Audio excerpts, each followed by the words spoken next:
get this done. Let's get this bread, gamers. Oh my god, gamers. Gamers, let's fucking go. Gaming. Hi there, and welcome to another episode of the Astartes Anonymous podcast, where today we're going to continue our efforts to shine a spotlight on some of the best Kitbashers in the community with some of their Kitbashers. And to join us in this wonderful endeavor is none other than Mish Mash himself, who has lovingly recreated our avatars. And for those of you who are unfamiliar with Mish Mash, he is a brilliant up-and-coming 40k YouTuber with some exceptional kitbash and painting-centric videos on his YouTube channel, linked down below. So he is most definitely qualified to assist us with this today. With that being said, I am once again joined by the smelliest Death Guard fan, the deadliest Night Lord fan, and a tiny creature of unknown intent. I'm your host, Tom, and these are my co-hosts. Hello. Mish Mash has warped us. You look messed up. I did that on Vile purpose. warp thing. I made you worse. Aaron, punch him. It hurts, Slap his doesn't it? Hello, I'm Aaron, and I don't like the way this 3'6" motherfucker's looking at me, man. You know, Weird fucking cat in I here. don't know any better. You can't get mad at me. The Geller field flickered and suddenly this fucking thing was on board. I don't even know my I words. tried to made get it, Mooch but taller it just and uglier. snapped its fucking fingers and I felt my bones contort and now I'm this. Do you know what we should do? I think we should throw Mish Mash and Dumpy Grimbo in an arena, see who comes out on you top. You can't know you fucking referenced Grimbo. He gets Grimbo? stronger when you fucking pull attention to him. It's just strong. Oh, that's Don't worry weird. That's about really it. weird. He welds doors shut, alright? That's what my dog's name What have is. you So. done? Hold up. Sorry, guys. I gotta fucking go. Someone's knocking on my fucking window. BRB. If you hear a gunshot, folks, I was about to you say know what live happens. Tom They're dying not- audio. Fuck. I mean, I guess we could start with models of the month or week. Yeah, that works. Right? Yeah, why Mine's not? Tom's one. When Tom dies, okay, cool. Just take Tom's one out of it. It's not relevant anymore. No, I mean, we'll start with Aaron's instead, actually. I'm back. What did Aaron, you chose this fucking Iron Warrior dude? Yeah. Looks fucking That cool. does look cool. Alright, discuss. Ooh. The base Hazard Stripes are very snazzy. Hazard Stripes Oh are god, not are we trying to do approved models thing, of the very week without cool. me? Yeah, pretty much. No. Did Aaron introduce the person whose model was showing off, or did he just go, Yeah, this he Iron just Warrior says- is yeah, cool? his name is Kimrian. Well, Red, you were doing the intros, alright? I don't want to I fucking wasn't hear doing the that. shit, alright? But- Tom but this fucking model- got punched. You fucking chloroform Tom, alright? No, I like this. First we have a Terminator Chaos Lord by a man named, or man, woman, whatever your preferred Their pronouns are. pronouns are shit Kimmerer- sharks. Their pronouns are literally shit shot. Okay, by this nice upstanding shit. Kimrian, congratulations. This is your first time we're talking about you. Oh, this is great. As an Iron Warrior Chaos Lord in Terminator armor. I fucking dig it. It looks like a 3D Very print, snazzy. though. The Station Forge, the Guardsman is definitely a Station Forge model. I've painted those guys before. So that is a 3D printed model. The helmet. I like that, the chain glaive. Yeah, but oh, fuck, yeah, that's it's not an awesome. Iron Warrior thing. That's my thing. Give that back. Give it back now. I don't know what the other thing is, but I like it. This is really well done. The claw. I think the head is a Forge World one, Yeah. isn't it? Or is that Yeah, from that's the the new upgrade. range? It No, is, no, yeah. no. Is No, that, the head's a 3D yeah, print that's, as well. that's a Really? Red Warden thing, I think. Is it? Oh, fair. I thought that was part of the. I have those heads. Oh, okay. Oh, yeah, you're right. Because the Forge World ones have like a metallic thing. It's not an actual plume. Yeah, you're right. Yeah, they're a bit sharper as well. A wonderful little cut in half fella in front of him too. I think that's meant to be a Krieger. Yeah. You do be. Shouldn't have been there. It's a bad day to be Excuse that me. guy. Yeah, wrong place, wrong time. Fuck him. Moving on. Wonderful job, Kim Rain. Yes, moving on. Red, you might as well continue. Okay, well, we decided to do Tom's pick last, so we'll do Mishmashes next. Vile warp thing. Mishmash. This is done by Bush Cheebs, or Cheems. I just realized Mr. I think Bush. this is somebody that's been in Bush my server Keems. before, so this is not. Oh no, I know of them. A No. nepotistic pick. Excellent. Okay, apparently they're not my servers, so let's skip over them actually. No, but Well, actually we already introduced them. I know. Yeah, no, it's a Lamenter, and I like Lamenters, and I really have a soft spot for the old Space Hulk miniatures, so I like this. I like this a lot. Yeah. The Gene Stealer head and spine. I don't think that's an old is very Space Hulk miniature. Space Hulk. Yeah, that's Yeah, I believe it is, yeah. no, it's one of the new Terminators. You guys cracked up. It's a new term. Yeah. Oh, yeah, you're right. That definitely is. It's much bigger, so it is. Oh, I think it's taking some of the bits of the old, definitely the helmet. Either that or you just carve that in. I don't know. Mario... Don't tell Mario I think know the Gene me. Stealer in his hand is throwing you off. Are you suffering from crimp? No, I like it though. A little bit of brain rot this evening. It's good job. We do give him credit. Very good yellow. The checkers are definitely checkers. No one can dispute that.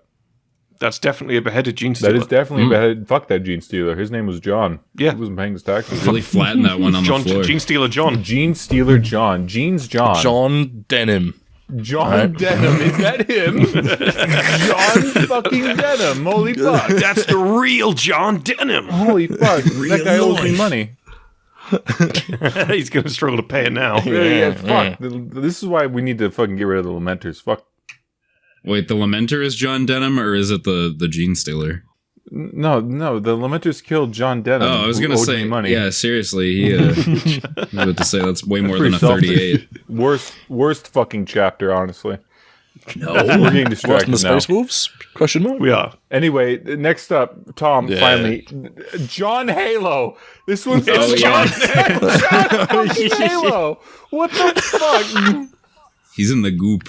So this model was made by a user on Discord called John Halo. Thank you, John Halo, for a wonderfully done OSL and grungy and sludgy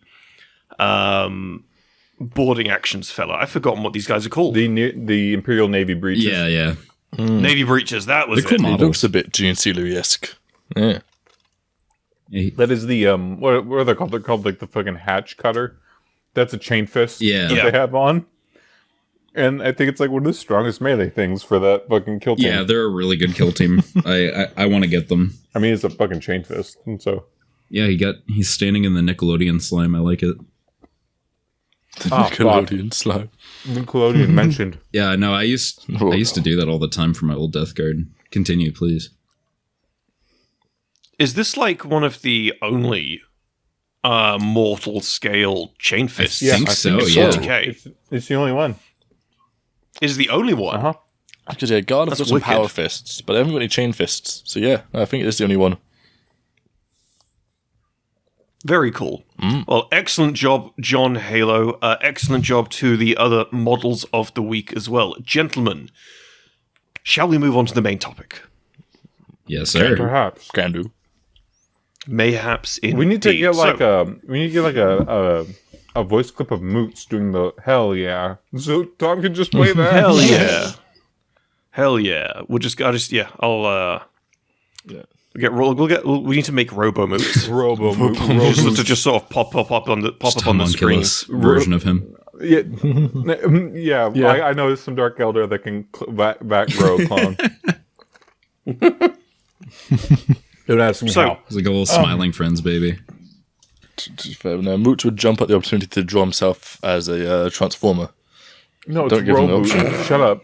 Transform episodes later. Don't you ruin that for me. Aaron. Go back to your fucking Pokemon. So, with our main prompt and topic today, we have done this episode before. It's been a fair while, where each of us has chosen 2, so 8 in total. Each of us has chosen 2 prominent Kitbashers in the community to highlight a series of their models with. So, starting today, Red is going to go first. Red, would you like to introduce us to your first Kitbasher? Yeah, so the first person that I talked to, and I've spoken to these guys, and so we'll be leaking down all their socials down at the bottom in the description. So the first one is a guy called Kitbash Powerhead, and if you watch Eric's Hobby Workshop. You may have heard about him. Kitbash Powerhead has done this really cool Black Templar Terminator chaplain that Eric's Hobby Workshop painted on his channel when he talked about Black Templars. And yes, he is also a fucking... Yeah, he loves Black Templar stuff. He made me, for my Black Templar army, a Terminator captain with Thunderhammer and a Terminator chaplain. Both that have magnetized options too, so I can swap out their heads and their arms. But anyway, the first one I want to show off is... I'm assuming we'll just go down the link list, right? Yeah. Okay. My hold on, my internet's being slow for some reason. Anyway, so the first one to show you guys is actually the Terminator chaplain that he made for Eric's Hobby Workshop. You could really tell that he knows how to make like a model. But he's one of the things that that bugged me about Belial's model, which is what Eric's Hobby Workshop... it's going to be fucking a long ass name. I'm just going to call him Eric. That is his name. One thing that bugged me about Belial was the pose. You know, he's like kind of standing off to the side, aiming, but his legs are going forwards. So it's like, what the fuck is he even doing? Mm-hmm. But the one Kitbash Powerhead did for Eric, he kind of put down the arms so the pivot in the waist isn't as egregious, and he lowered them to where it looked like he was just simply like moving across some rubble terrain. And just the way he did the Crozius, the old style Stormbolter, and the way he used the Vexilla and Helbrecht's little pillory skeleton adornment. Yeah, something like that. Yeah, it just really it looks very wow. It's not John Blanche. There's another artist me and Moots talked about before that did a lot of classic Warhammer art. But it just this whole vibe just really screams like old, like grimdark Warhammer. Yeah, the head especially is so that really just draws your eyes in. I remember seeing this guy getting made, and like back when he wasn't complete, and me and Tom would say like, "That's a fucking Dreadnought sarcophagus head on a fucking Terminator boy." Yeah, what the fuck? That's sick. It was very, very creative of Kitbash Powerhead to sort of start thinking out the box to see what could fit inside there, but with the new scale of Terminators put next to the old scale of Dreadnoughts. Out of the metaphorical Terminator, like Dreadnought box. Yeah, because one thing about the new Primaris line of stuff is that they're way too clean. Yeah. Right? Yeah. And just the way he adds like the rivets and the extra details and the chains and the old style Crozius and the huge like ornamental like halo thing above him really like sells the whole Baroque like ancient vibe that these things are supposed to have. The chains too, and like I don't want to draw too much attention to one detail, but like just one thing that I really like about this model is everything, like especially the head, fits so cleanly. There's no fat or no like everything is in its right place. This looks like a model that was made professionally rather than just, a hobbyist. This is very, very, very impressive. Plus the cloak is what gets base. Yeah. He has, it's a big Maltese cross on top of it. I love it. With all the rubble and stuff, it looks like a mini diorama almost. Oh, this is incredibly impressive.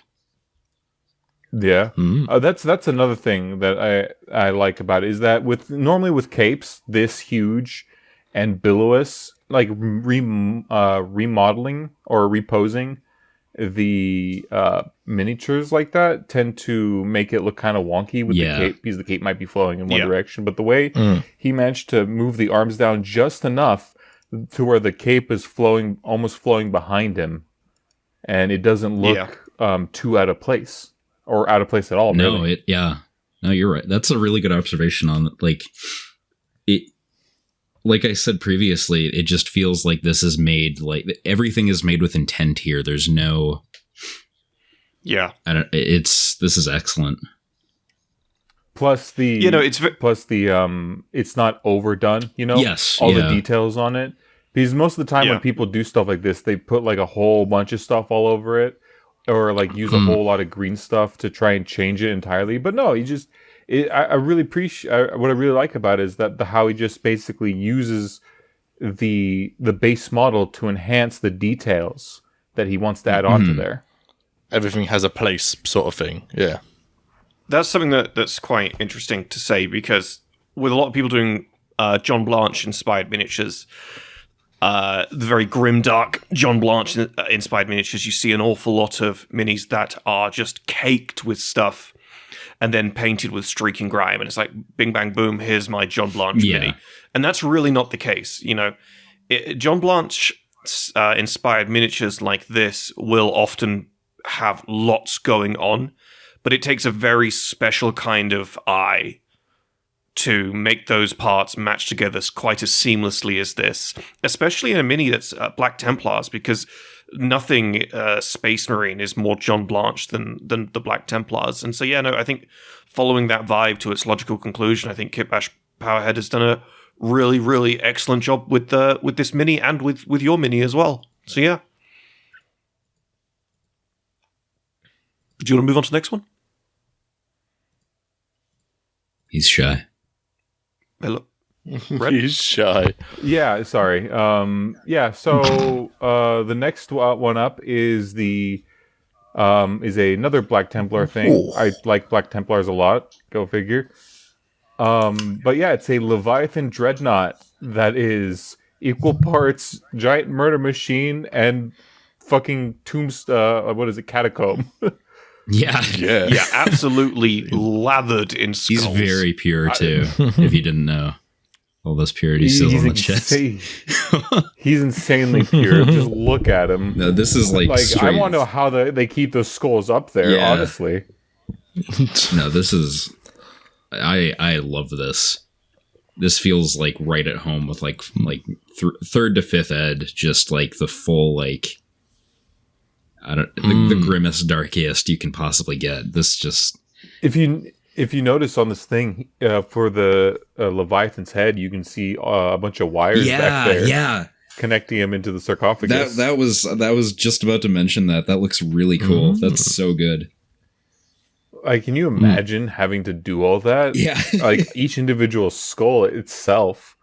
And one thing I really like is how normally when you super glue glue a bunch of skulls like that onto something, you can get a lot of glue spill over, but it just looks like he meticulously placed them all. Like they're just sitting there. There's no frosting from glue. No, none at all. I imagine there was a lot of blue stuff. So blue tack dry fitting, making sure they look right going into this model. That's the thing. I don't even see like any green sticking there's out a little behind bit there. It's just, but like just barely. Like there's like at the chest of the front. That's about it.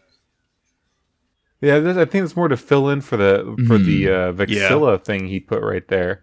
That's one I really like. I like it when people take like items or like bits like the Vexilla from the Custodian's kit and just chop them off enough and put them somewhere completely different where you don't really know.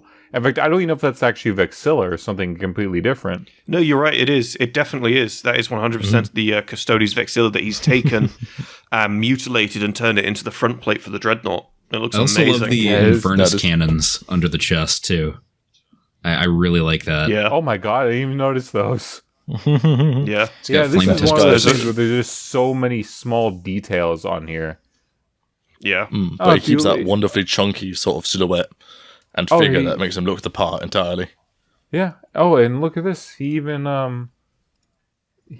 has some whips of it being painted. Ooh, holy shit, that's nuts. Jeez. That is... Whoa. God, I just love, like, especially... I know it's such a small detail, but the way that the face is painted, like, the way the light hits the brow. Just so utterly menacing. Jesus Christ. I was looking at all the text in the book. That's naughty. One thing I really like about the helmless Dreadnought heads is that it really sells the idea that there's like it's not a big walker robot, it's a dude. Right. Yeah. Like it makes it almost showing the human part of it makes it almost more inhuman, you know? Well, that's what I was thinking is like he's not like some dreadnoughts you see with a helmet, like it is like it's their head, but it's still a helmet. I like that this guy used the aggressor face, so it's like an actual human face, just surrounded by all these skulls. It's such a good look. It's a good sort of. Plus, the paint job is fucking awesome. Yeah. Oh, it's by someone called Brush Licking. Oh my god! So this is a commission painter. Okay.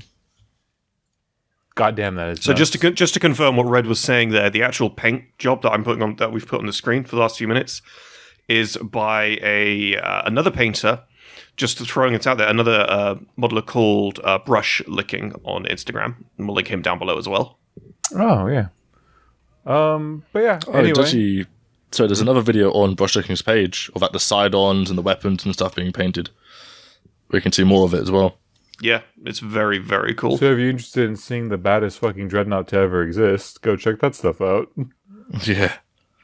Well, that's really great. Well, I mean, this is very clearly being a bit of a theme with Kitbash Powerhead, and that's a degree of collaboration with his works. Yeah. And I think that's a very special sort of thing to have. You know, he's done a bunch of these dreadnoughts now. Not dreadnoughts, sorry, Terminators with the dreadnought head, and they look great. But if I mean, we've got one more Kitbash Powerhead model to get through, but I'll mention it now. If you go to his Instagram and look at his array of Black Templar stuff, it's unmatched. It is utterly unbelievable. I'm kind of scrolling through.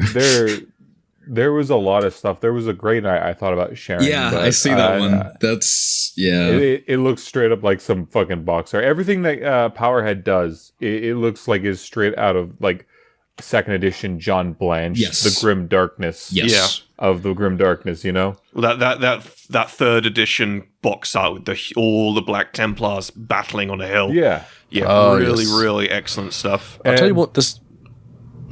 But to further the point that he doesn't do just Black Templars. I've spoken with him quite a bit. He enjoys doing a bunch of other stuff. He enjoys doing a bunch of stuff. And if you scroll down far enough in his profile page, he even done a Night Lord at one point, and he does a couple Grey Knights, and he did an Inquisitor. But one of his more recent ones is this Iron Father that he did out of an Indominus Terminator captain. Yeah, this looks amazing. And one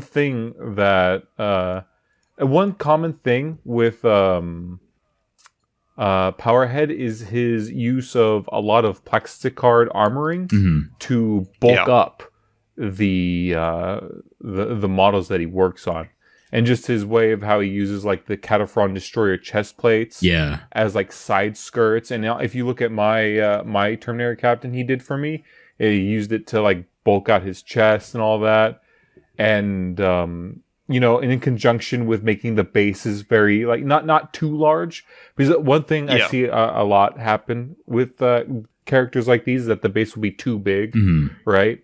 But the way that Powerhead does it, he makes them big, right? But about just the same size as any other like important character base. He honestly makes every mini that he kitbashes feel like its own unique character that exists in Warhammer. Yeah. He has a great understanding of the design philosophy behind these types of like, projects to work on. And it shows really well with both of his Chaplain kitbash he did for Eric's Hobby Workshop and this Iron Father commission he's doing here. Yeah. No, it does show a really wonderful understanding of not just scale, but comparative scale as well. The idea of we're making this with its tabletop presence in mind as well. But something I want to point out here with this one that I really, really, really like that I need to talk about is that combi grav gun. Oh yeah. There is no that gun is kitbashed in its entirety. There is no combi grav gun in the new you're right. Terminator Captain's box. There is no Primaris combi grav gun at all. He has created one, and it's fucking seamless. Yeah, honestly, looking at that, that's the one thing that always fucked with my head, is that me trying to figure out where exactly all the parts of that gun come from. I wasn't sure either. I think part of it is a heavy intercessor bolter. Yeah. I think. Yeah, you're right. Nope, it is. So I'll tell you what it is. It is actually the combi grav gun from that Terminator kit. There is no combi grav gun. It is one of the combi weapons from that Terminator kit. Maybe the melter, probably the flamer, or one of them. Maybe the plasma. And what he's done is he's left all the bolter bits intact and has just carved out the top section and cut off the other barrel at the front and literally just replaced it with grav gun bits from presumably a firstborn grav gun. And that's it. Yeah. That's why it looks so seamless, because he's left so much of the original gun right. still those are intact. Definitely bits from the old Devastators kit. I completely forgot the Terminator Captain came with a grav gun. I just love everything. No, he doesn't come with the... No, Red, I'm saying he doesn't come with a grav gun. I mean the commie gun. Yeah. Oh, yeah. Because you get... well, it's not that one. It's from the other kit, the other Terminator Captain, the one, the standalone release, the one that's modular. Yeah, he comes with 3 different combi weapons: a combi flamer, melter, and plasma. I have that kit, but I haven't opened it up yet. I'll have to take a look at that. But yeah, one with that, I also love how he used the Meridian Heresy axe. Huge fucking thing, absolutely massive, giant, right? I was gonna say this feels more like a Horus Heresy figure than like a modern 40k figure. It could pass. It could very easily pass for a Heresy era Iron Father. That's why. 100%. Yeah, I mean, besides the helmet, I guess, but like, I mean, who really cares? Like, I really like. I mean, but that's the perfect thing, right? With your dudes. How because a lot of things with modern 40k is that we seem to be losing the sense of how ancient everything is supposed to be. Mm-hmm. Yeah. So with this guy seemingly almost fitting in with both Heresy and 40k, kind of fits the Iron Hands aesthetic a little bit more. Yeah. Because this is supposed to be an Iron Father, right? And I don't think we get enough representation of Iron Fathers. No. Everyone usually just makes them out of Pharaohs. Yeah. But this is one of the coolest Kitbash. Technically, mine was made out of a librarian, but I was going to do that. But I'm glad that we're not talking about you now, are we?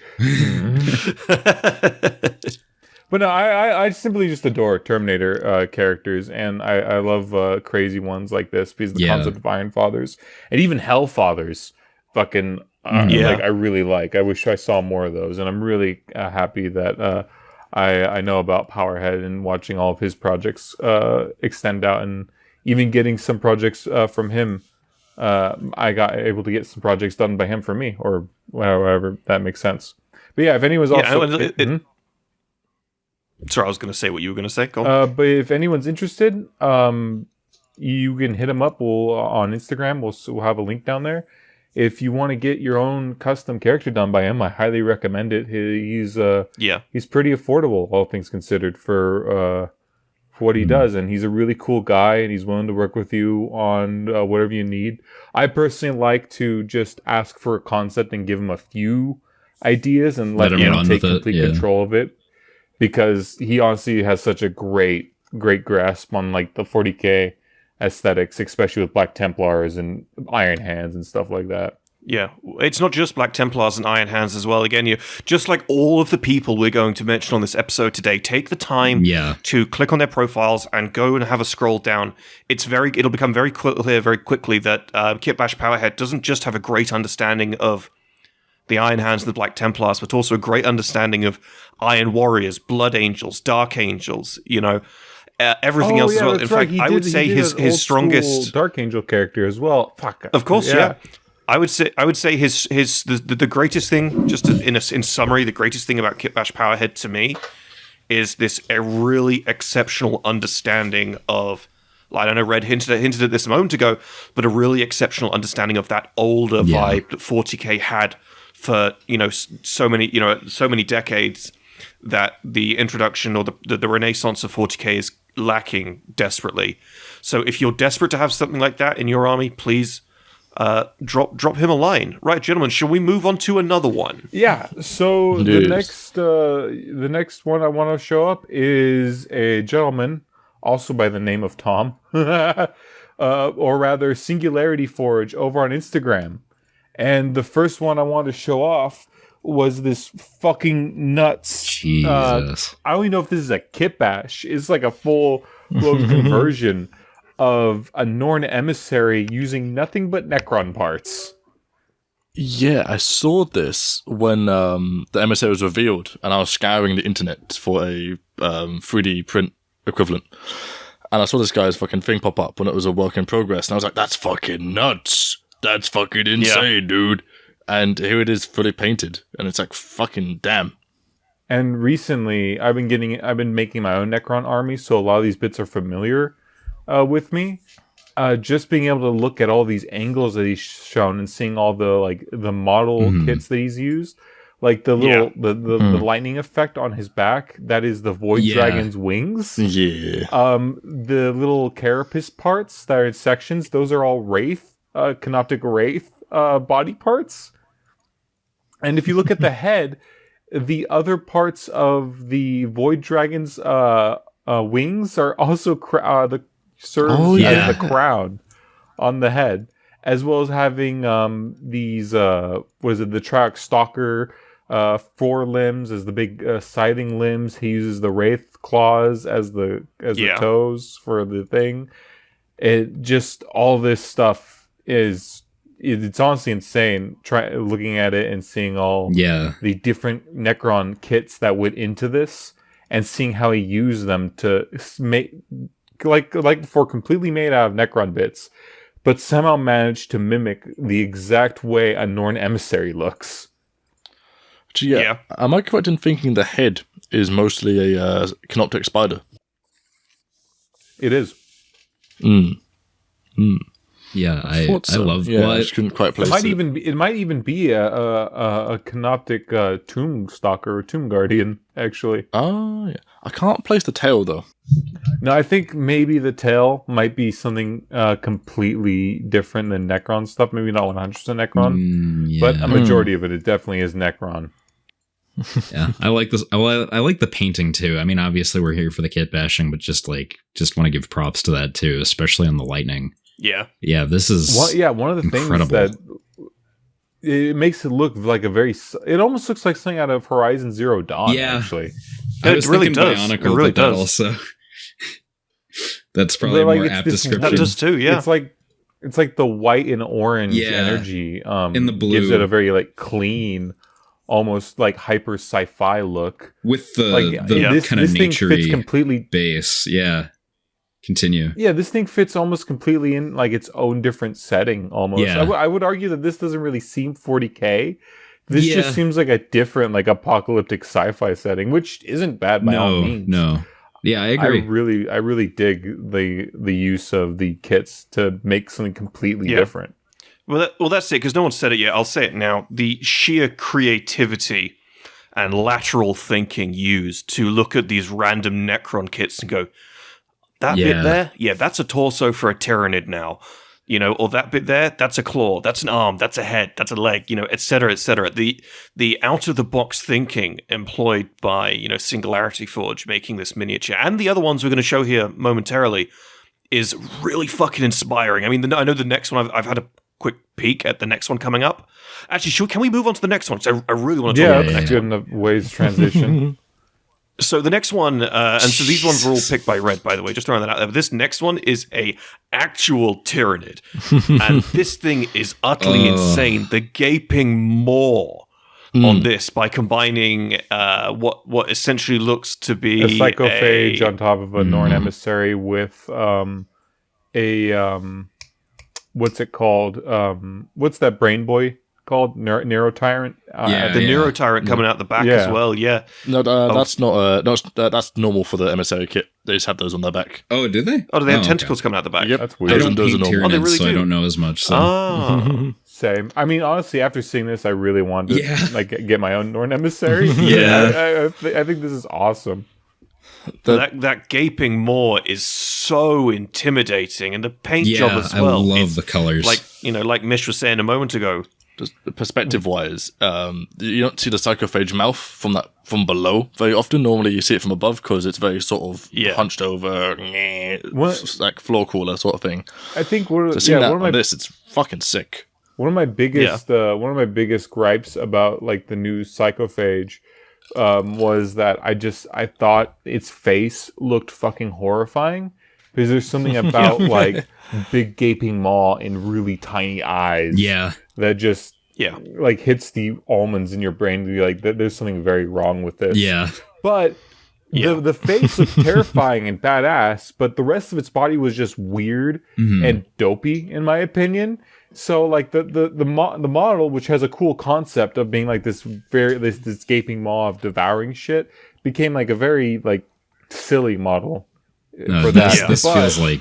But the way he took that and put it on top of the Norn Emissary just accentuated what I liked about the Psychophage to begin with, and put it on a much more fitting body, and made like this horrifying centerpiece, like hyper monster. Apex Tyranid thing. And it's just accentuated by the fact it has jungle colors. And it looks like this could be an actual like living thing that evolved. It's terrifying. Parsing through the gigantic trees, and like, you know, you're all alone out in the woods, and this is the shit that you see. Just the like low level kaiju levels of just there's just that's what it looks like. Honestly, it looks like a fucking kaiju. Like Godzilla is squaring up on this fucker. But out in the it looks like it could be at home, like 20 stories tall, which is so impressive. Man. Again, I don't paint Tyranids, but you're right. I want to paint Tyranids now because of this. Right? This is the type of shit that makes you want to start a different army. Yeah. Now, what's really nice about the Psychophage, in comparison to its ex-big brother, the Haruspex, is its head is that perfect little sweet spot of his massive tentacly gaping maw of abstract horror. That's just the right size to slap on just about anything you want to, really. Honestly, because Tyranid heads are normally a bit smaller than you'd think. This shows like how fitting Tyranid kitbashing can be if you have the eye for it. Yeah, I mean, this one's just really simple, but it's really nice, is the thing. It's only a head swap, technically. It comes back to the same thing about the last one, the the Necron Tyranid before, in that Singularity Forge really has this really wonderful eye for thinking outside of the box with these kitbashers and finding things that are going to go together really well that, you know, that others just wouldn't notice. You know, it's really, really impressive. Excellent job. Shall we move on to Singularity Forge's last one? Yeah, and the last one, like similar to the first one we talked about, is, I don't even know if this is supposed to be a Tyranid, but it's definitely a giant Necron insect. Jesus. That looks fucking terrifying. Well, this is like a proper diorama too. Like this is obviously the kill team, or the 2018 kill team. Some of the terrain, but this is thoroughly impressive. I love the use of the Necron bit of the human just getting absolutely siphoned. That is, you see, but also the that's laser. One of my favorite details is that, there's a little laser that's zapping him up, and it's sucking up the zap juices. And the little scarabs crawling up the side. I know what this guy reminds me of, and it's two things. First of all, it looks like the sort of Tyranid version of a Trigon.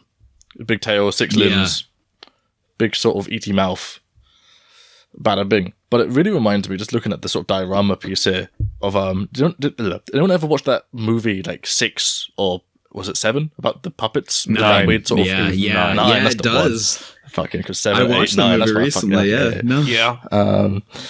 And it's a very similar vibe. Look at this, that poor fucking guardsman fella getting his soul sucked out of him with the big orb in the middle. I honestly, my favorite thing is the entire scene, how it's constructed. Yeah.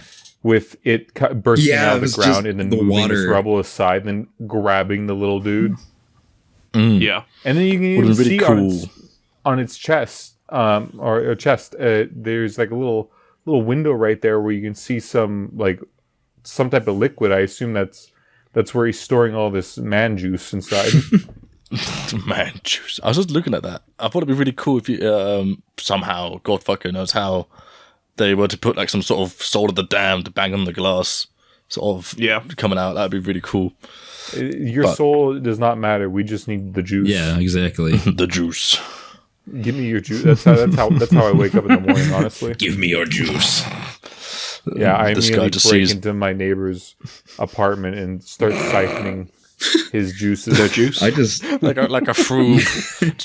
It really is the fourth image though that really sells this model to me, where you can see that he's coming from the sewer, and just the violence of him sliding through, and just how it just kind of goes to show that he's already midway through, like siphoning this guy, but his lower half is still sliding through underground violently, and the water effects are incredible. This might be my favorite model that we've viewed so far. Yeah, it took him 6 months to do this, and it was for his Golden Demon finalist thing. It said that won me a finalist pin. It didn't even win him the Golden Demon, I guess, which is a fucking crime. This shit is nuts. He didn't do enough non-metallic metallic, apparently. Honestly, if there's any reason that I think non-metallic metal is overrated, is because that. Yeah, this shit should have won a Golden Demon or the Slayer sword, for fuck's sakes. The amount of creativity and skill that went into something like this is fucking insane. This is the type of shit where I know I'll never be able to do this amount of creativity for the hobby. Honestly, but it inspires you, though. It does inspire you. Like, I really want to ask this guy to make one of these for me, which is a great way to mention that this guy also does commissions. Ooh. If you too like his vibe and all the shit he makes, I do. Go check him out. Links below, description. Say hello. Or just, support him on his page, show that you like his stuff. Yep. If you seek the Necro Nidusi, you know where to find it. Shut up. Get him. I'm killing that. Kill him. I'm cutting that audio out. Kill him with hammers. Slap his nuts. Slap his fucking nuts. Right, and moving on to the next Kitbasher. This one was chosen by Mish. Mish, would you like to tell us about? Is it Weirdingsway or Weirdingsway? So this guy is one of my favorite, probably my favorite Kitbasher of all time, because everything he makes he's probably the most unique-minded hobbyist I've ever seen. Just with the way that he completely transforms, and a lot of it is sculpted as well, but he has this entire race of these kind of like, they're kind of three-eyed, like, they're almost Tau related to a degree, but they're their own thing. But every character he sculpts with purpose. And here we have basically, as you can see from the description, these are two navigators, and they're kind of the, higher ups in this race that he's created. Each of them have their own garb. Each of them have their own kind of, flavor about them. It's kind of encapsulates the Your Dudes aesthetic. And if you were playing this as an army, I guess somebody would kind of struggle to see which one is part of which, because their colors are very all over the place. But to me, it's very similar to, I really like this kind of concept art aesthetic, very similar to like, if you've ever played Kenshi. I am a huge Kenshi fan. I made a huge drug farm and then raided the Holy Nation. This basically, the world he's created is very similar to Kenshi. If there was a lot more kind of like spiritual and like astral projection elements to it. He's unlike anyone that I've ever seen. Technically Kenshi does have astral projection. You just need to get eaten by beak things. That's true. I really like the way that he sculpts his miniatures, especially on like he more kind of focuses nowadays on kind of bigger miniatures, kind of bigger like centerpiece figures. So it's very rare that you see him do like smaller, more unit type characters. Although he's kind of dived deeper into the Space Marine pipeline, which there's nothing wrong with that. But I personally really like when he does things like this, and I don't want to glaze him too much in the first miniature because we still have 2 to get to, but yeah, no, but I get it. It's really fun to see people make their own things out of Kitbashers and Warhammer, because like especially in our community, like homebrewing is definitely a thing, and it's fun to see what people make. But they always make it with the idea that it is a Warhammer thing that they're making. It's really fun to see someone take the components of something completely different and reorganize them into something completely new. Oh yeah. Yeah. Yeah. The bits, I mean, you can kind of definitely a big fan of the Gene Cult Acolyte bits. A lot of Tau. The head for the middle character is molded. And you can see more in progress. Yeah. It's very, very much not an original bit. Honestly, it'd be I like this actually makes me want to look through his stuff to see about making like a Necromunda gang based on this stuff. Yeah, exactly. I love it. Exactly, yeah. Ooh. Yeah, he's been posting for a very long time. I was very young when I got into the hobby, and that was kind of he posts very infrequently, unfortunately. I mean, I'm terrible, but I hate Instagram for posting. I do not get along with the app too well, but like seeing things like this, I don't know. It definitely inspired a lot of the things that I create nowadays. Yeah. But yeah, if you guys want, I can move on to the next thing. Mm-hmm. Yeah, the next one, this is more his bread and butter. This is I can't read. It's a big knight. Let's call it that. And what he does is he ends up using a lot of garbage for his kit bashes. A lot of these are like floss packets. And like mint boxes. Hell yeah, I love actual garbage. Yeah. And he just takes like older bits to make these gigantic mechs. And a lot of his stuff is scratch built. I feel like that's a thing that's slowly taking popularity, which I'm not against, honestly. Yeah. But I see a lot of YouTube channels that, take what some would amount to being literal garbage and turning them into just robots. Adam Savage is a big pusher of that. So I mean, I need to do that more because it's Adam Savage, the fucking Mythbusters guy. Yeah, you should check out his channel. He actually has some really good kit bashing videos. What the fuck? Yeah, I didn't know he kit bash. Oh, he's awesome. Yeah, he's not all the time, but every time he does do it, it's incredible. But like, I mean, not to throw out too many weird references, but like this, I love this figure because it's basically like it feels like a 40K equivalent of Robotech or Macross, if you guys have ever been familiar with Robotech. Yeah. I haven't heard that in years. Yeah. It reminds me a lot of the Veritechs, especially with the huge railgun.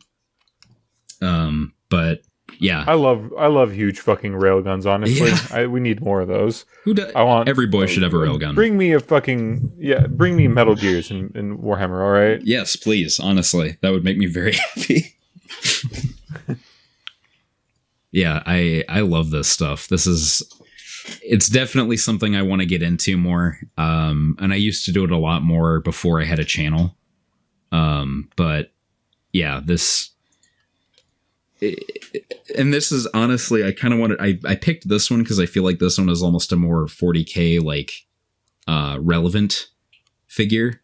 But if you want to see like the absolute bonkers insane shit that this guy makes, please check out his channel or his page. It is unlike anyone. Some of the stuff that we're seeing is very like esoteric and very it's almost upsetting. Yeah, seriously, like I love upsetting aesthetics, to be honest. Yeah, I'm not even joking. It's not even like a character thing. I love it when like things look too fucked up to comprehend. Yeah, no, it's very like it's Lovecraft. No, I wouldn't even say Lovecraftian. It's very like.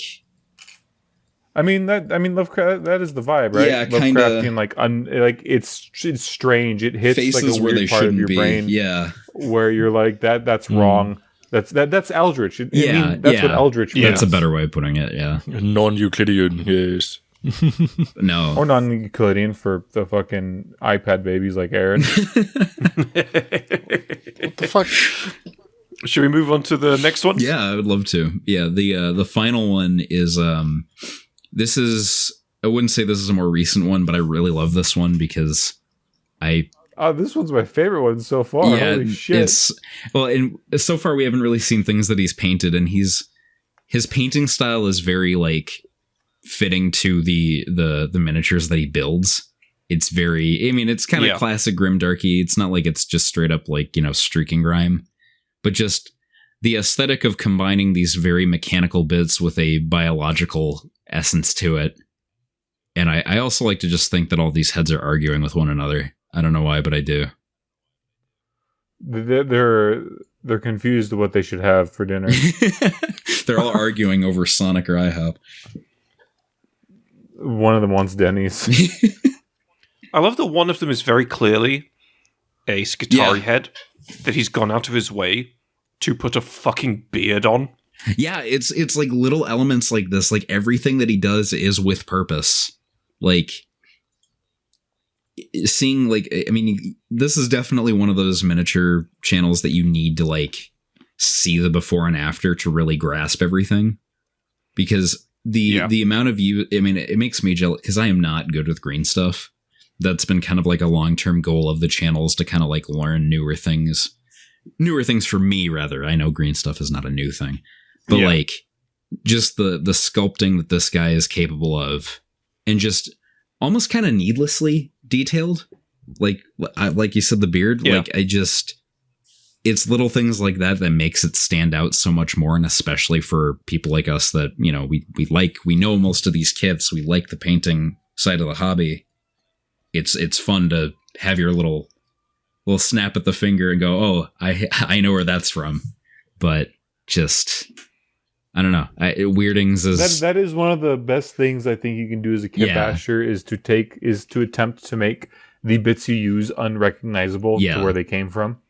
Like, for one, those little shin, the thigh plates, those came from the fucking Dune Walker.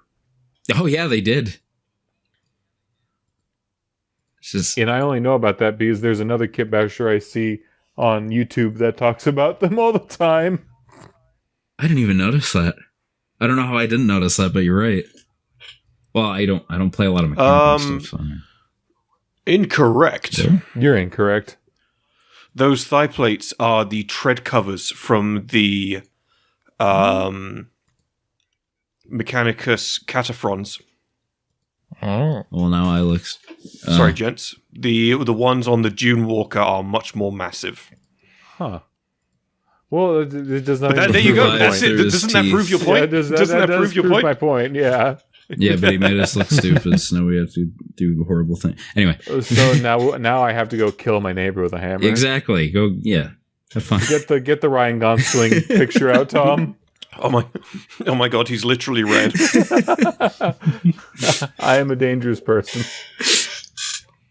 Shall we move on to your next Unwanted Leg. This is a guy that I follow religiously on fucking Instagram. I mean, this is my favorite. This is the type of shit I fucking love. This is what I think he is perfectly mastered.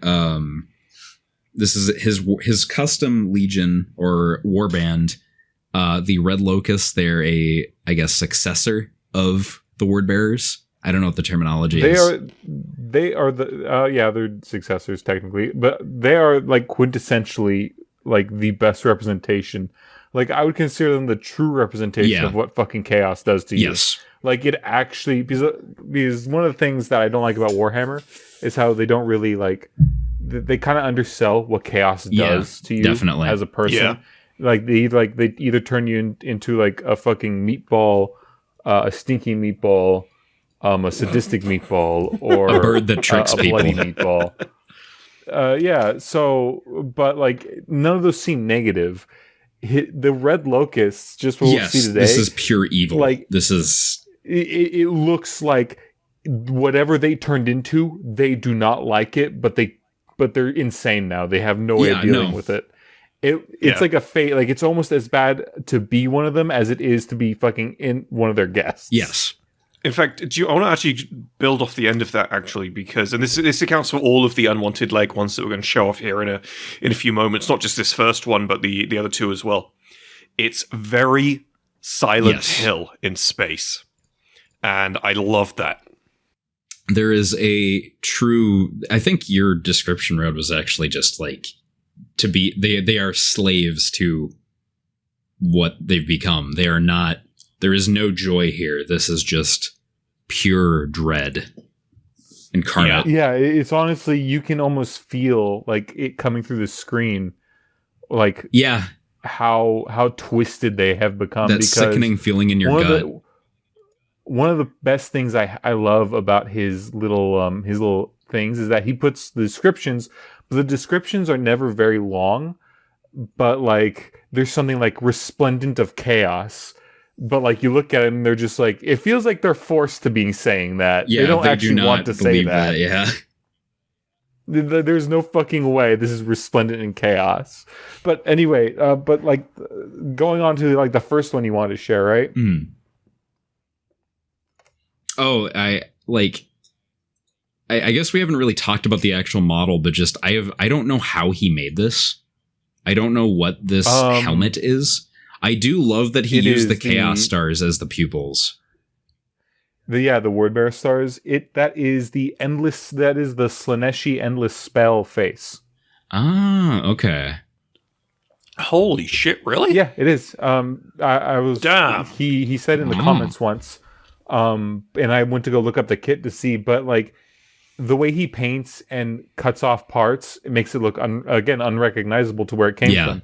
And it's really hard to find out because like where would you even find something like this? Yeah. One thing that I really love about him, and I think this is like the sign of like the best Kitbashers, his painting style is very clean, but it's very simplistic, and it works so well how these guys, like the way that the candy apple red, like you can see that because all of his miniatures, you can't see it super well, but they're all on checker pattern bases.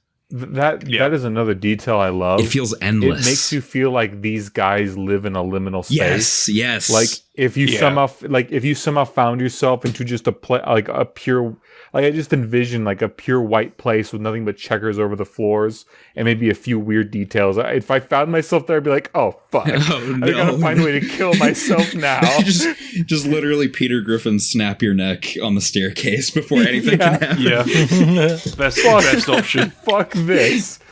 But going on with that, I mean, I really like this Contemptor he made, but I do think it's one of the more goofy ones. To be honest, I like how goofy it is though, because it feels like it's like mocking you how goofy it is. Like you are so fucked. We don't really care. We're drones in armor at this point. And this is a silly death you're gonna have, but it's not gonna be pretty. It's just top 10 fucking Family Guy moments, and then just cuts to me being crushed by this thing, just literally pulled apart like string cheese.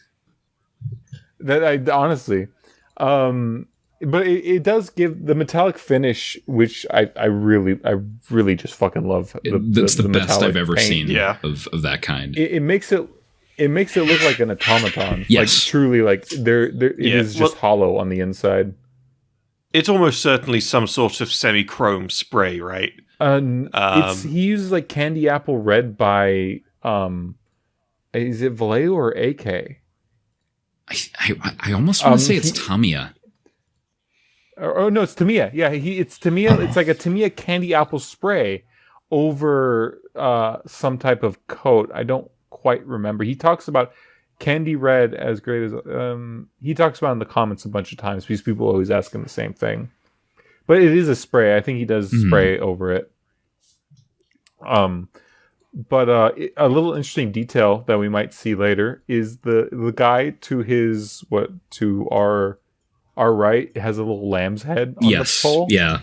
They're which we'll see it later in one of the other posts, right? But that's another thing that really unsettles me about their entire vibe is that in Warhammer you see like very like orc skulls or human skulls or Tau skulls or just alien skulls, right? Or even severed heads of humans, right? Yeah, but they're all like adult men and, very seldom ever women. It's and this is just a fucking lamb. Like, for some reason, that's the most unsettling thing he could have on that pole. And it's not just like a bunch of them. It's like a singular lamb on a stick. And it's just like, there's a reason he has that on there. And it's to fuck with us. Yeah. Well, fucking terrifying, honestly. I think we gotta get to the next one. Otherwise, I'm gonna be yapping about this the entire. I could talk about Unwanted Leg all fucking day. That guy's great. Let's get to the next. Let's get to the next Unwanted Leg one. I'm glad that one of you recognizes him right off the bat, and like this is the flesh smith of the chapter or the warband rather. I don't like that. I like this guy. Using Tyranid bits, good composure, and just again, like to what you said, this especially is very Silent Hill-esque, just this utter sense of like the lack of a face. Have you ever seen the Anguish Bond painting? Kind of an out there question. Yes. That's very... No, I haven't heard of this. If you think of it, look it up, but it's very similar to just this... Like, the fact that his armor, and it's not just the arms, like the armor looks like it's made of flesh. There's like a little bit of a spongy texture to it that it looks like porous. I think one of the things is that the armor almost looks like enamel to me. Like I see what you mean. The armor itself feels very sterile, or it would be if it wasn't for the blood spatters. It looks like almost like ceramic, like a bathtub almost. Yeah, I can see that. It's like surgical, which kind of helps loop into this very anesthetic, clean feel that a doctor is normally supposed to have.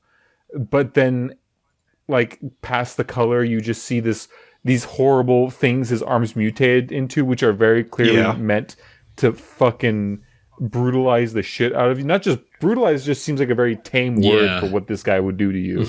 It's like a combination of Hellraiser and Silent Hill. He will make you pretty like he is. Yeah, basically. and how the head itself is like this fleshy orb. It looks like he peeled the skin off almost. Like he ripped off his face, and that's what was underneath. To me, it's like... Do you guys... Oh, you go ahead, please. Do you guys know who... I think I can't pronounce his name. I'm going to butcher his name. But it's a Polish photographer and artist who died over a decade ago now, called Beksinski. Yes, I do. So I wouldn't say Vladislav Beksinski's stuff is present in all of Unwanted Leg's works. But anyone who's listening to this who knows kind about of the father of metal Beksinski album covers, as people like to call that. Quite yes. This one particular one in the middle is very reminiscent of Beksinski's work. If you want another prime example of Beksinski's work seeping into 40K, I would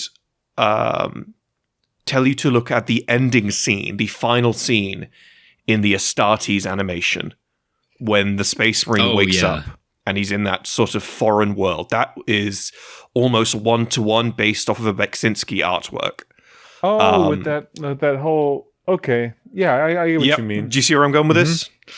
Yeah, and so I wouldn't say all of Unwanted Leg stuff is... endless, unknowable realm you found yourself inside of that does not give you good feelings. It's liminal and writhing. It's your own true hell. Yeah. And I wouldn't say all of Unwanted Leg stuff follows that same vibe, but this one in particular, I'm feeling the Beksinski seeping out of it, and I had to mention it. But also as well, this is the only one of the images we've chosen where we can actually really see that checkered floor and the blood staining on it as well. Perfect, it's just, you can imagine that, It's a perfect floor stained by this, like, by the biological sense of this character. And I think the thing that I love about this is how simplistic it is, because when something is more simplistic, your mind kind of forces you to fill in the gaps. Like, to me, I think about like the essence of like this endless checkered liminal space, and coming face to face with this thing, you can smell like the penny smell in the air of the blood.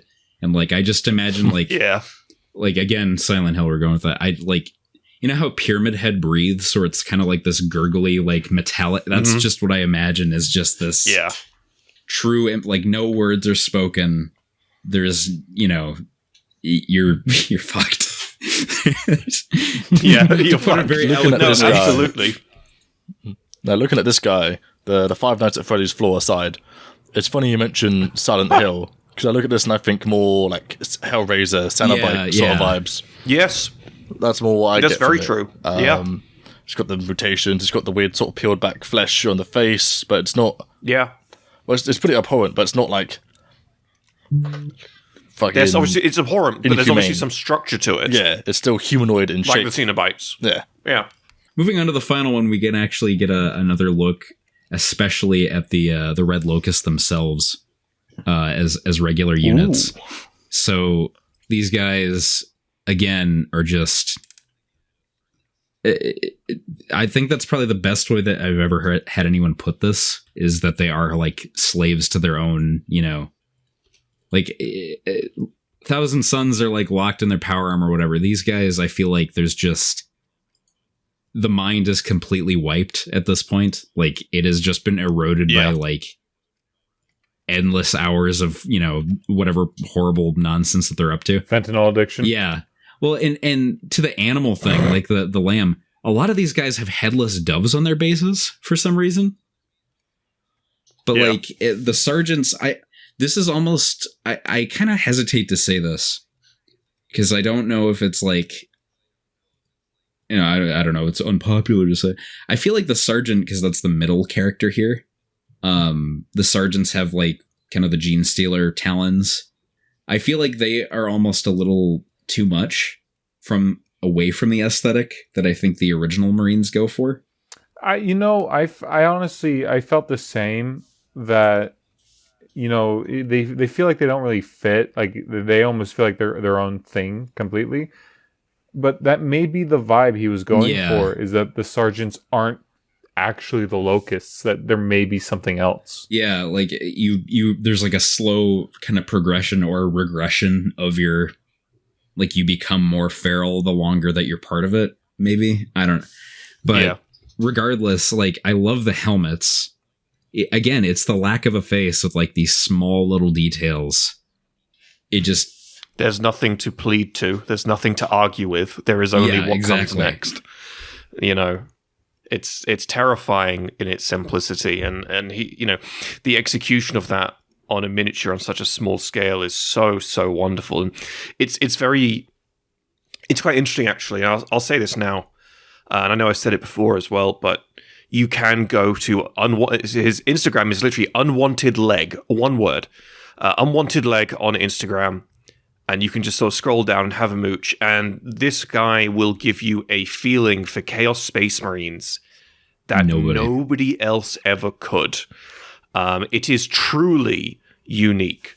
And that's a very special thing in a hobby that's been around for 40 years, where every color scheme has been exhausted. Every backstory has been exhausted to find something that is new. And is dealing with things in a new way that's so gloriously unique is very special. One of the best part about this is that he made the Mark 6 armor spooky. Yeah. Well, and it's kind of a slight detail, but like the bolt guns, I don't know if you guys noticed, the straps for like, because you kind of have to have the strap on one of them. It's made of skin. Yeah. It's just peeled like bacon strip skin. Oh, it's not even like Night Lord where it's just the skin color. It looks like fresh. Yeah. Oh. And I know what I like looking at these guys technically we've done is, just from the texture and the appearance, is that they are like sickeningly cold and like wet to touch. Yes. They look almost like kind of melted in a sense, but like in a horror sort of way where they're just dripping, and it's really fucking cool to see. If I showed up to a game of 40k and this guy started breaking out red locusts, I'm gonna fucking... I'm putting my models away. I feel like they're gonna get violated. I don't even want to think about what happens. I don't want to think about that. I'm gonna probably take out that hammer and hit the game store owner for letting this man in. I feel like if you lose a game against the Red Locust, you're going to wake up the next morning and one of your organs at random is just going to be gone. You're going to wake up in a bathtub with a missing kidney. Not even that. You'll wake up in your own bed just covered in red, and you'll be missing like half of your intestinal tract. And it's just like, that's what you get for playing the Red Locusts.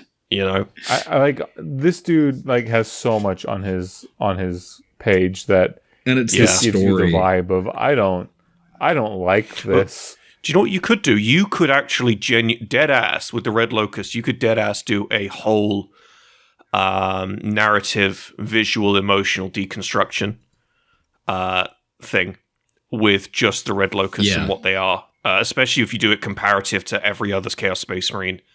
With the beheaded lambs. I mean, there's another one. I'm not going to put it on the screen. Where it's that dude who's got the beheaded lamb on his backpack. He has another post of him with the lamb on his own base, beheaded, and it is so fucking creepy ass art house that it just works. My favorite, and again, I don't want to talk too much about any other posts that aren't ones that we're showing, but I think this works best from just the just verbally. One of my favorite posts of his is he has a model that's literally just a walking pile of flesh, just like 2 legs and a torso. Oh, with the cornate. Yeah. No, not even that. Not even that. It's just flesh. It's literally just this walking pile. And it's the description that sells it, because all it says is Centurion Catios Thurius of the Ultramarines, or what remains of him.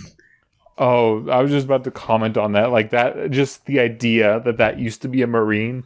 An Ultramarine. One of the biggest concepts that I love about horror is the idea of taking strength away from the strong. Yeah. Because if you kill, like in any horror story or any horror movie, if you gear someone up to be strong and capable and basically almost feel as if they are the answer to any problem you have, and then take that away from them and then mutilate them. Yeah, you show like the reader or the audience that no, you're fucked. If this person couldn't do it, you're fucked.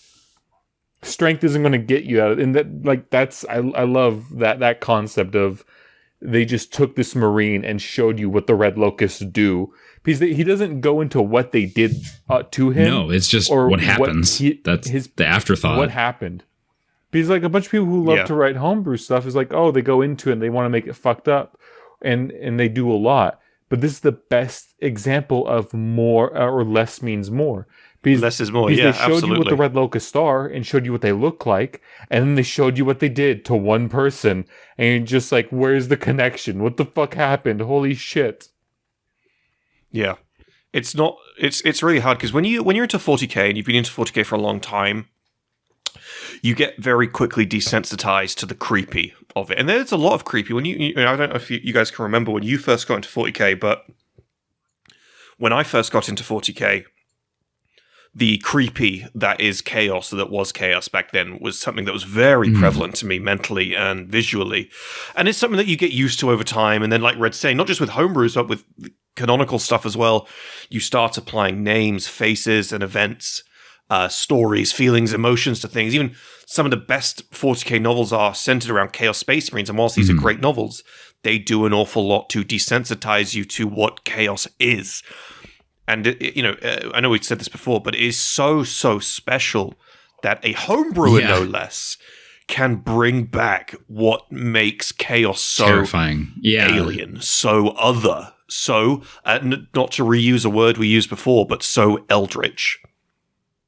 Yeah, it's the best the non-Euclidean nature of chaos that isn't capitalized on enough. Yeah. Well, hopefully this inspires some people to really get out there and do some more, a really, really excellent job. Shall we move off of Unwanted Leg, gentlemen? Because we could be here for a few hours if we really wanted to. Yeah. So the next one is one of Aaron's. Aaron, would you like to run us through your first Kitbasher? Yeah, buddy. This guy's called Tails59 with an underscore beforehand.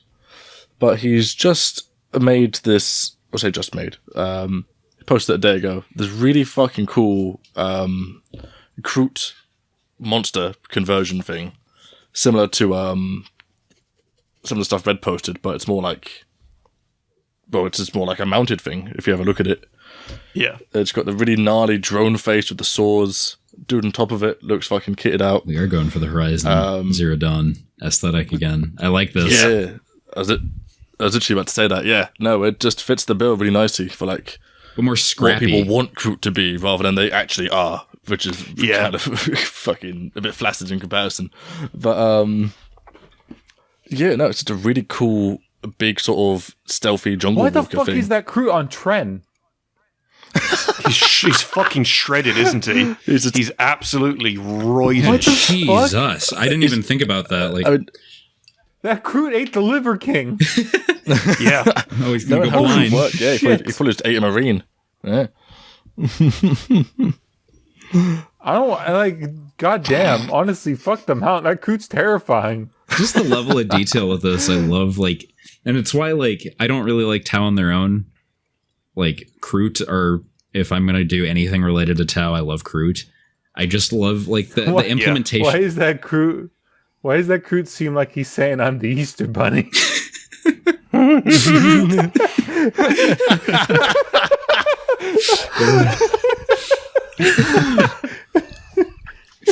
If you know, you know.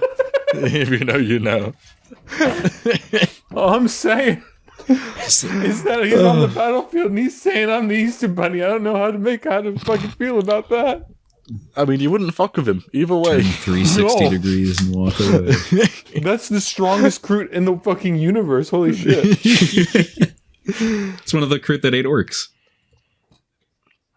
Yeah, No, he ate the Liver King.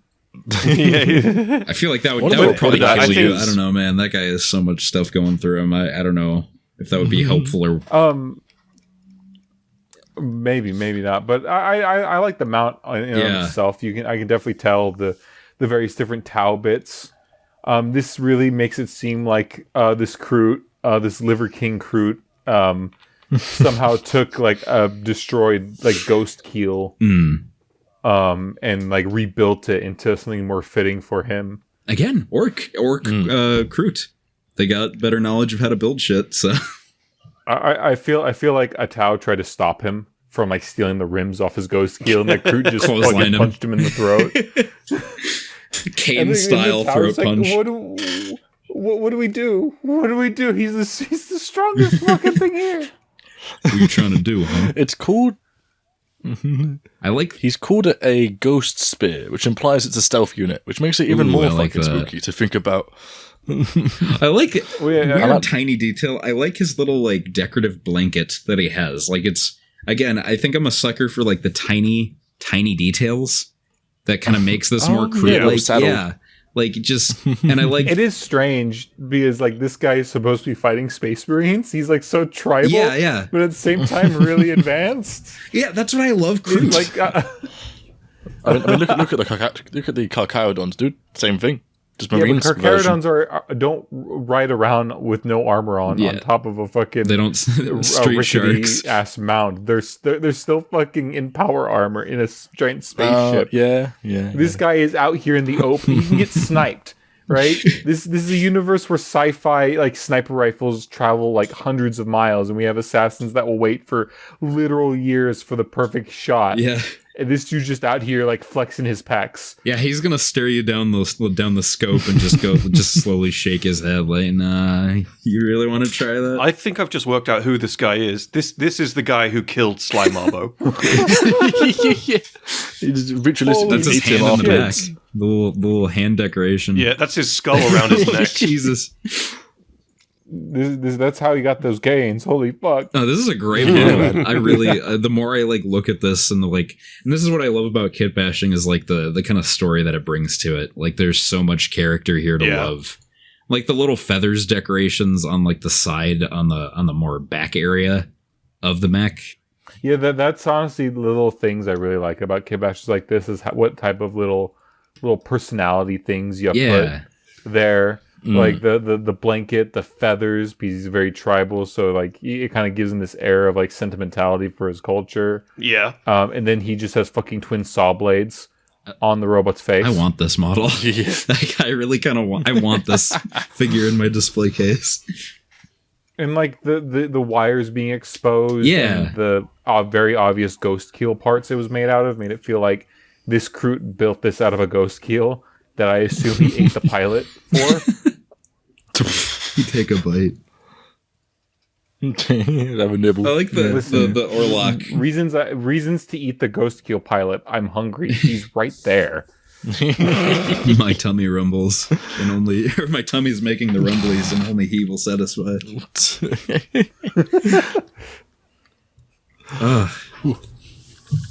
But you want you want to move on to the next one, Aaron? Yeah, can do. So next up, we got one you might like, Red. What the which fuck? is basically Oh my God. this big old converted Man of Iron, like war leader style vibe going on. That's ridiculous. Yeah, man. This guy is fucking dope. What the fuck? Yep, I thought you. Why didn't you start with this one? Is he a pirate? I like the flag. This is awesome.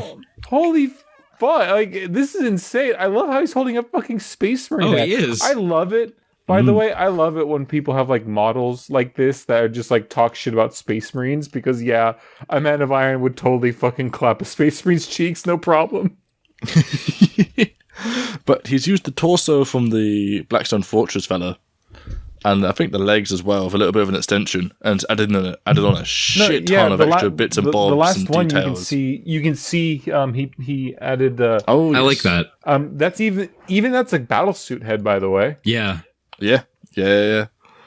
No, I like when they do fuck, that. I like seeing the I gotta before look and up to after. see if that guy's fucking, if anyone's selling that Blackstone robot. I want to try and make that guy. I've seen him on But eBay yeah, a it's few just times. really but cool. This is, I love the color scheme. It's so like over the top, like edge robot, and I think that serves so well. I love the flag detail. This is just this is a really good example of rule of cool. Like, just everything about this guy, like the human grenades and all that, just I dig this guy. Yeah, just a really fucking cool looking Man of Iron revolutionary leader with a That's very the one cool. thing I really like about it is that it's almost like a reverse Terminator. Yeah. Because you know how Terminators are like, you attack humans and you have the humans who are rebelling and they have the flag, but this time the robot has the flag and it's rebelling against humanity, and it has like this very baroque, not baroque, but very destructive and wasteland feel to it. Fuck off, I'm gonna kill you type vibe. I will be liberated from the chains that humanity has placed upon me. Yeah, I don't know if you've read that little lore bit on the third image, but it's just really simple but like brutal. It just goes together really nicely. So I thought this guy would be appreciated. Honestly, fucking this guy's great. I love him so much. I like the detail on the Space Marine head where he's singed half of it, but there's like a little bit of skull in place of where it's been singed. Yeah. I love how he has a fucking Tau head on him. And he's just going on killing everybody. Fuck. Beep. It's very beep boop robot face. Beep boop, get fucked. It reminds me of like Shockwave from G1 Transformers a little bit. Oh my god, it fucking does. If you painted that purple with the yellow eye. Oh, you said the bad thing. Oh my god, he fucking is Shockwave. Holy shit. That is awesome. Shockwave's awesome. How's this a bad thing? This is awesome. We love Shockwave. I fucking love Transformers. Holy shit. G1 is that was what I grew up with. That was like the first show that I ever like watched as a youngin'.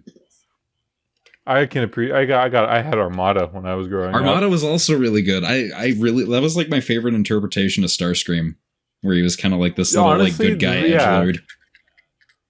Honestly, all of them had really great characterizations that were way different than Gen 1. But anyway, we're getting carried away. Yeah. I like the robot. I like this no not more wave. kit bashing. It's time for Transformers. Fuck. Shall we move on to Aaron's last one from this guy? Yeah. Ooh. This is one you might appreciate a bit more, Tom, because it's sort of classic. Yeah. I say classic, more marine focus. I think this is something. This is something that a lot of Marines kind of lack when people do homebrew Space Marines, and when they do try to do this, it often feels a bit meh. And that's the idea of the Space Marine lone hunter. And I understand why people don't do it, because it's not something that really exists all that much in canon. But because Space Marines are by definition squad creatures. They operate as teams, and that's how Space Marines are so successful. But I can't sit back and pretend that the idea of a lone Space Marine doing something... this is what I mean. It's just, I'm not going to put it on the screen, but my 10th company captain is very similar to this guy here. That was an old homebrew of mine. I do really, I just really like it. I really like the idea of every chapter having that one guy who is just like, no, that's Edgy Jerry, and Edgy Jerry goes on his own. He does his own thing, you know, and he's done a great job of that with this. The paint job as well here is excellent. The chains wrapped around the knees wrapped around the ankles. Sorry, it's so edgy, and I love it. I love how he has very blatantly a Chaos Space Marine sword. Yeah. Small details, man. Small details. I actually think that sword is from. I think that's a Jackal's either that sword. or it's an 8-bound chain sword. I don't think it's an 8-bound, just because I have them. I think I'd be able to idea if it was an 8-bound. I'm pretty sure it's a Jackal's. I haven't built mine yet. I've only used them for kit bashing so far. So yeah. But what's really cool about this guy and what he's done is he's made the very sort of like commonly like tactical style Phobos just look super fucking brutal. Yeah. Like look at this guy, you don't immediately clock he's Phobos. It's like, wait a minute, no, that's Phobos. Like torso. I'll throw something out here again. Actually, there is one thing about Phobos I don't like. And that is the silhouette.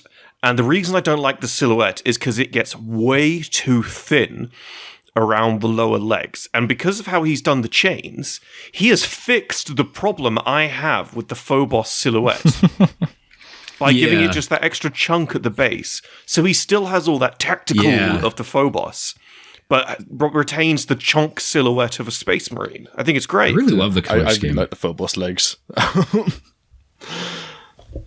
But yeah, no, it's a Desert Griffin.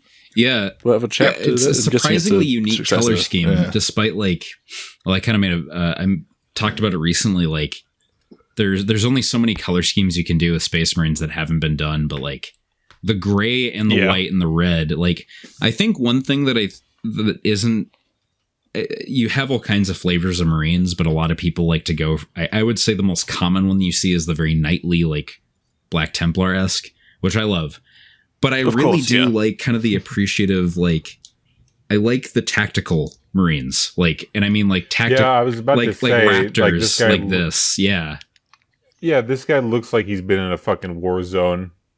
Yeah, there's not so much. Yeah, he's been in this shit for months, and he's still going. There's like no decorative elements to his armor. Like there's no like little like charms or whatever. Yeah. This guy is a proper like just I'm a soldier. Like I ain't nothing special. Yeah. I'm here to get the exactly.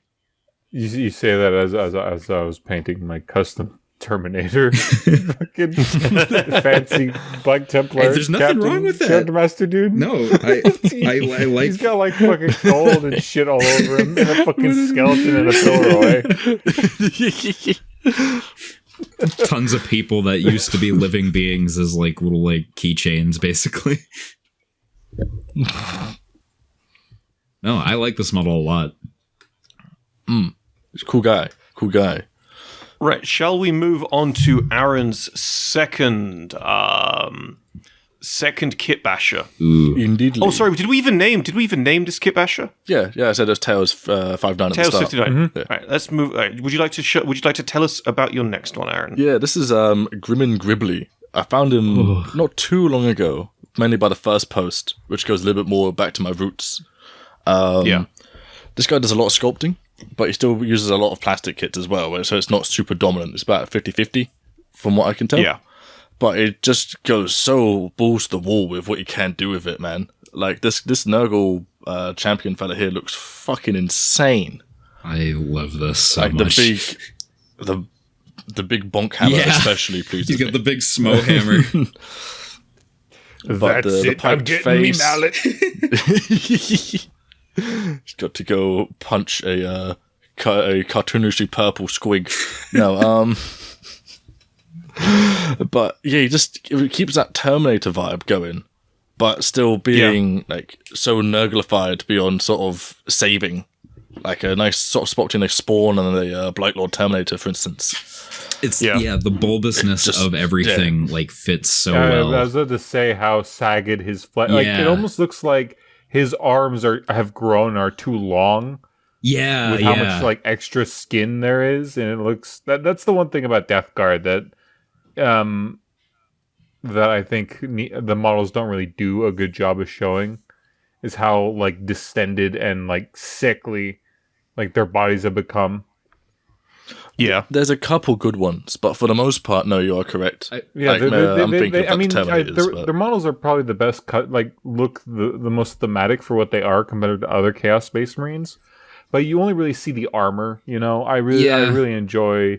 I'm not a huge Death Guard fan, but I do like it when you see like the mutations of those factions really, split out of the armor. Yeah, because it really shows that they're completely engulfed in the chaotic power that their warband is a part of. I wish they would do it beyond just like, there's a lot of Death Guard, especially Plague Marines, where it's almost entirely focused on the abdomen. Like there are so many Death Guard Marines that have like the guts spilling out or have like mouths, or it's like, okay, if all of them have it, that's another thing. If they all have it, it's not really special. Make it like more tentacle arms. Like I would say a lot of the push fits do it. Like maybe this is controversial to say. I think a lot of the push fits for Death Guard are better than the actual boxed Plague Marines, because I feel like the elements are so much more unique in that aspect, where it's like they all don't just have, my tummy is a mouth. Like some of them have like straight up tentacles for arms and like, crab claws for hands. Like I would like more of that. But one thing that like the arm and the leg is really cool, but I really like how his neck is bulging out. He's got a double chin. The mask. There's a joke there. I cannot legally say on YouTube, but yeah, he's got a lot of chins. Some rolls. The whole bakery's on his neck. Sorry, I was going to say, shall we move on to Aaron's second GrimNGribbly? I suppose we can. So next one up is a very cool film. Just Mortal Kombat X Ferrotor sort of vibes, but no. Just he's got mushrooms on his stomach. That's awesome. Yes. GrimNGribbly uses a lot of like mushroomy fellas. He's got a whole, I'm not sure what it's for. Oh my god, he has some a sort of army Paladin Enforcer tied to his little staff. Yeah. Yep, he's got a very fungal vibe going. Oh my god, that's an awful fucking fate. I like his little buddy. Yeah, fungus and bungus here. His little glep, like just saying like commands at him to go forward. Not a lot of people know about this, but Aaron does have his own mushroom staff. That when I went to go meet the guys in Britain, he had Tom tied to it, and all I saw was Tom's screaming form with mushrooms, mycelium growing out of his skull. I'm actually a 1-to-1 fungal recreation of the original Tom. Yeah, the original Tom is dead. I am incredibly powerful. We're still working on how to get rid of Aaron too, but it's going to turn into a clicker. Megamind is coming. Yeah, pretty much. This is several times. The second time I went to Britain, I caught Tom feeding on the moisture of the grass early in the morning. Getting the dewdrops, yeah. I was like, "Are you okay, Tom?" And he opened his mouth too wide. And I was just like, I guess it's just too early. This makes me want to chill with slime amongst the foliage. I love this. I have just put in the channel the finished painted version of this guy, which I didn't see before. Oh yeah, I would love to see that. And it is wonderful. Good. I love the color so range. Fucking good. The oranges and the greens are so like. That's something I don't see too often. Vivid. You really don't see a lot of like mushroomy, nurgly stuff. I never thought about that. Yeah. There was a really forgotten about sort of concept for Nurgle stuff, which is a shame because it's like perfect because mushrooms will just shroom eat the fuck out of a corpse. One thing I really like that I don't see anywhere else is the variety of the color palette that people use on Nurgle stuff. Like very the very natural colors and very earthy like textures combined with the abhorrentness that is a Plague Marine is a very fitting vibe between the two. I think we're also not mentioning that this guy has actually thrown in here as well robotic parts to sort of add to it. Both his feet and his right arm, the big fella. It's all, he's a cyborg too. And so really what we've got is the that great conglomeration of the Gellerpox virus, but mixed in with the sort of old mushroomy, the alternative mushroomy Nurgle thing. It's a really great conglomeration of parts that work so well together that people don't really think about. Biological with the mechanical. Yeah. It's really wonderful. This is much like the Necron thing from before, the Necron Tyranid thing. It's a very inspiring kitbash. It's the kind of thing that makes you sort of start thinking outside the box yourself, looking at those Gellerpox models and going, can I put this on that? Oh, yeah, and that sort of thing. You're right. It is, yes, it is Gellerpox, yeah.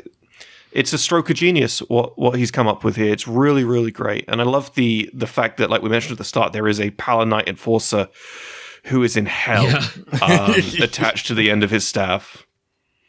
Hey, he's got his little Cronenberg sat on his shoulder. This is what happens when you actually look into those mushroom coffee ads.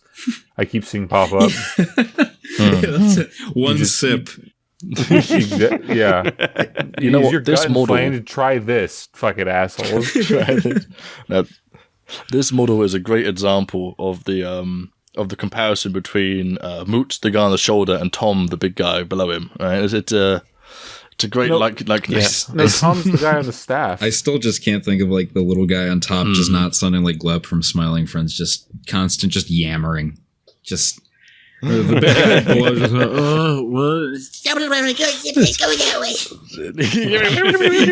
he's the little guy that makes you shit yourself. He's like pointing his fingers with everything. The brown note at you. Yeah. That's it. I'm going to get the fucking stick that shits yourself. Should we talk about GrimNGribbly's final model for this segment? I love these. Yeah. So this one's a bit more silly.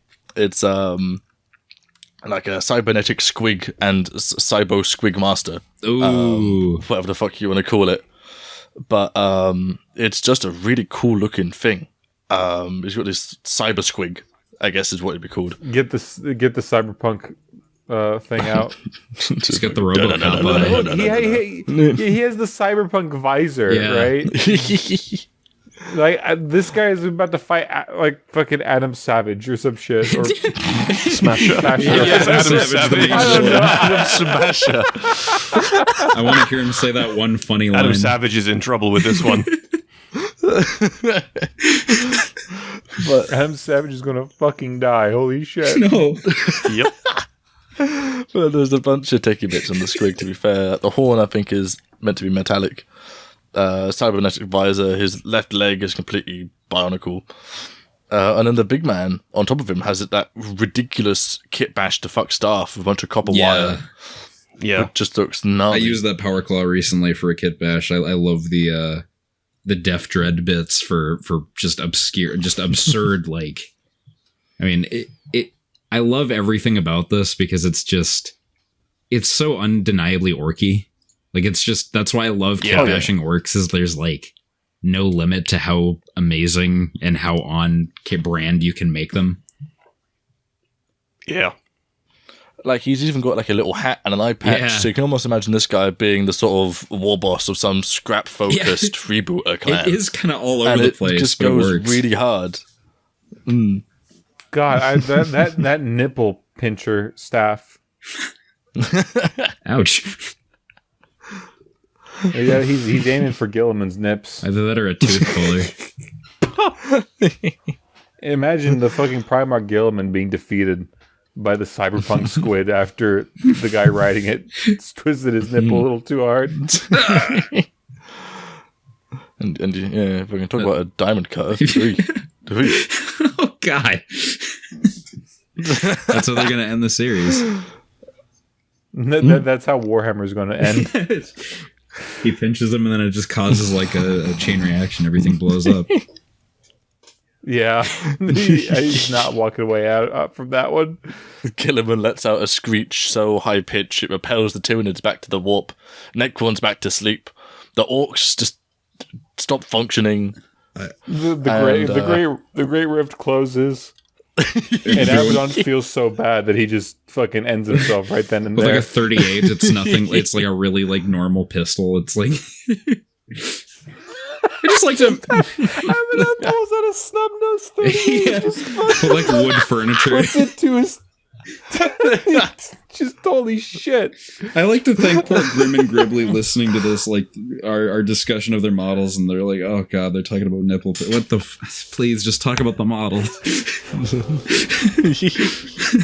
This orky is the one who's going to end 40k. Look, you're the one that put the fucking pincer arm. All right, you should have clarified what the arm was for. Unfortunately, we must only make the assumption it is for pinching the Primarch Gilliman's nipples. Specifically Gilliman's, nobody else's. No one. It's engraved into the code. The line doesn't. Yeah. It's engraved into the orc code. Yeah. It's part of his DNA.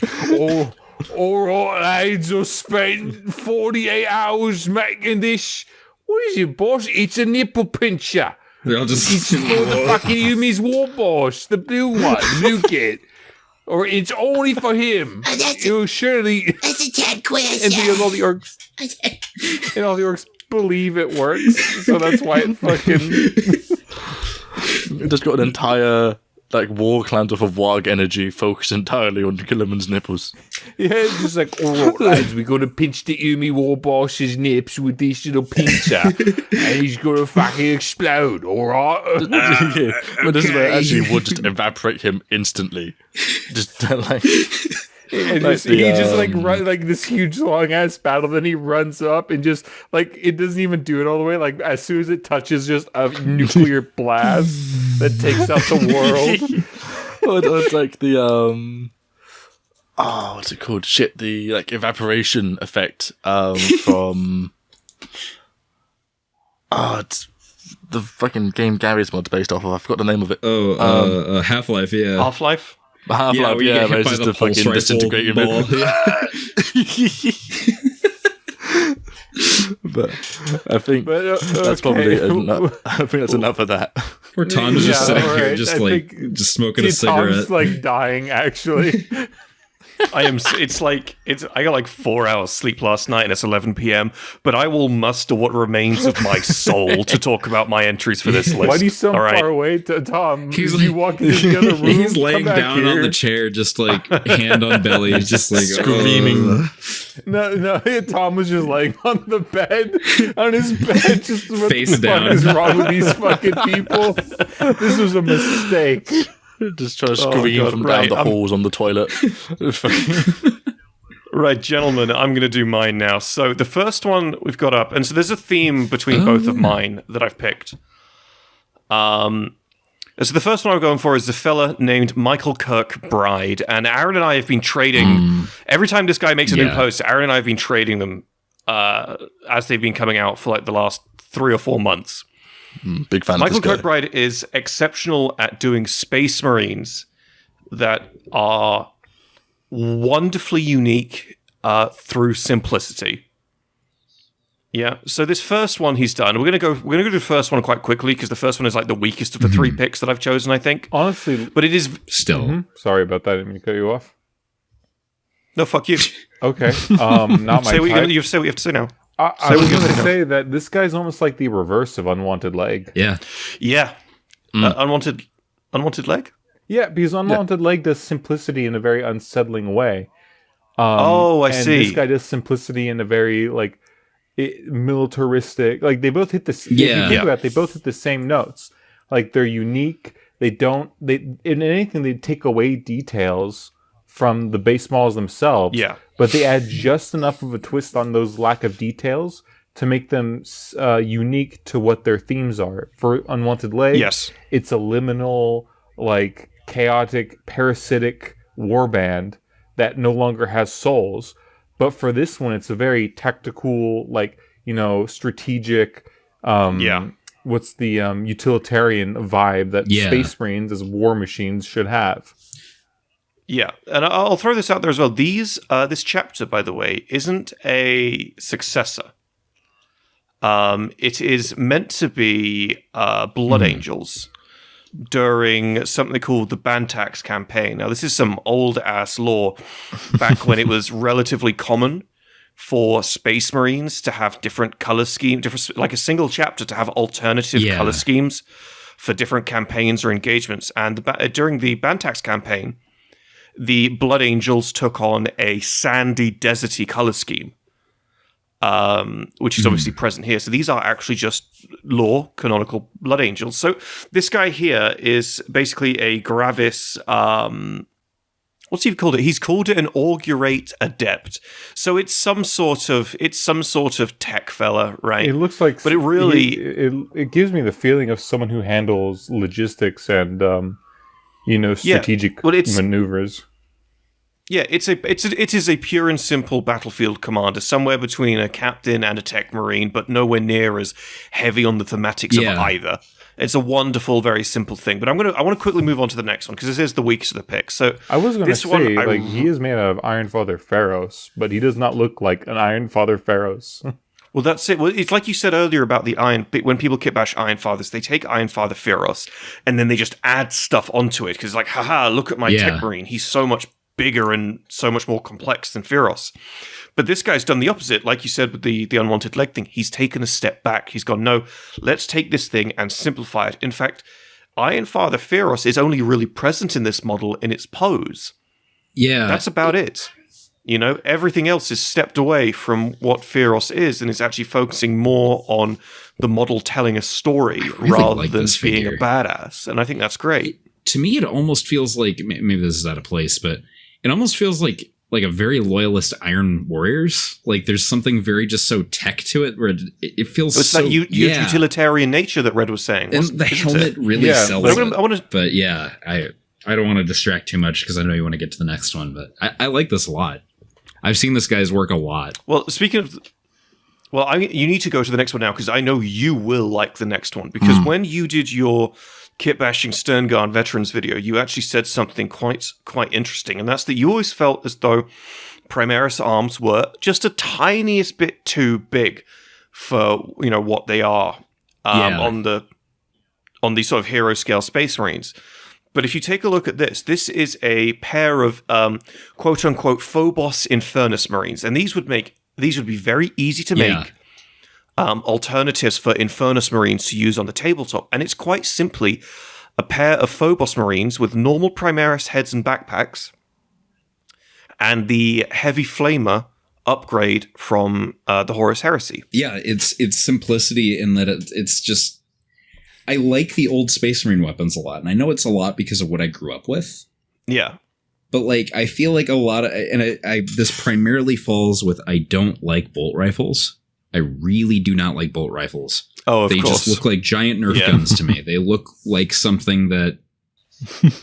it's what it's... We're not talking about the old bolters, right? We're talking about the new bolt rifles. The ones that are huge. They're just... the length makes it seem less intimidating to me. Because what makes bolters so scary is that they're just these boxes of anger. It's like a Mac 10 in that it's like just a cube that unleashes hell, except it's bigger. Yeah. But when it's longer, it just, I don't know, man. It does not click with me. Well, can I propose to you a Primaris bolter that is actually really good looking? That looks great on Primaris, and I'll actually put it in the channel now, and I'll put it on the screen in a moment. The Phobos bolters. But if you look at this, right at the bottom, you see on the right, not the one in the front of you, but the one on the right. Yeah. Oh, I love that. There's variants of that without the front grip. And so this is just your normal Infiltrator bolter. So the Infiltrator bolter actually looks like a much better bolter than your Intercessor bolter. I like the Infiltrator one, and I actually kind of like the foregrip. It makes sense thematically to me. But well, it certainly would do for infiltrators, but right? It's not so different to me that it's the bolt. I feel like the bolt rifles would look better if they were the lore is more oh, this is what the newer Stalker bolters look like. You know what I mean? Adding more rifling to it makes sense. Well, even then, I got to go out. I think that's one of the things I do miss with Primaris. The old Stalker bolters, with the chunky ass barrel the big suppressor. At the end. I always loved that. The stubby gun just with this huge chunky barrel, and I loved that. But anyways, moving on to the final one from Michael Kirkbride. And this is just a goofy-ass Kitbash that I just adore. He's taken the Whirlwind cannon from the Demos Whirlwind and slapped it onto the back of a goddamn Impulsor. This makes me like Impulsors. And I've got no complaints.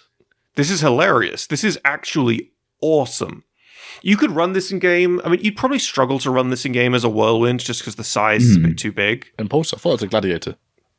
But you could run this as a variant of Gladiator, very easily. But I just think it looks so cool, and it also kind of tells us, what is missing from the Primaris tank range, and it's a Primaris artillery battery, and this fits the bill perfectly. It's so seamless, and again, like with the other two Michael Kirkbride minis, and again, it's all on his Instagram. His Bantax campaign, Blood Angels, it's so simplistic that it just adds so much by doing so little. And I think maybe that's what I like so much about him, and that's that you can be inspired to do things like what he's done. You can be inspired to do entire changes to whole units, but it's still easy, it's still simple, but it's still an overhaul. And I love that. I was going to say, there's something on this model you might not have spotted that you might really like, and that's he's actually put a hunter-killer missile onto the sponsoon. To swap I know. No, I was going to mention that as well. Yeah. No, it's thematic as well because the different variants of Gladiator do have different sponsons by default. But instead of putting the heavy stubber at the thing, he's put this little locator thing, and you got a little fella popping his head out the top. He's just a handsome guy doing what he needs to do. It's a really, really great one, and not discounting the paint job. I love the paint job.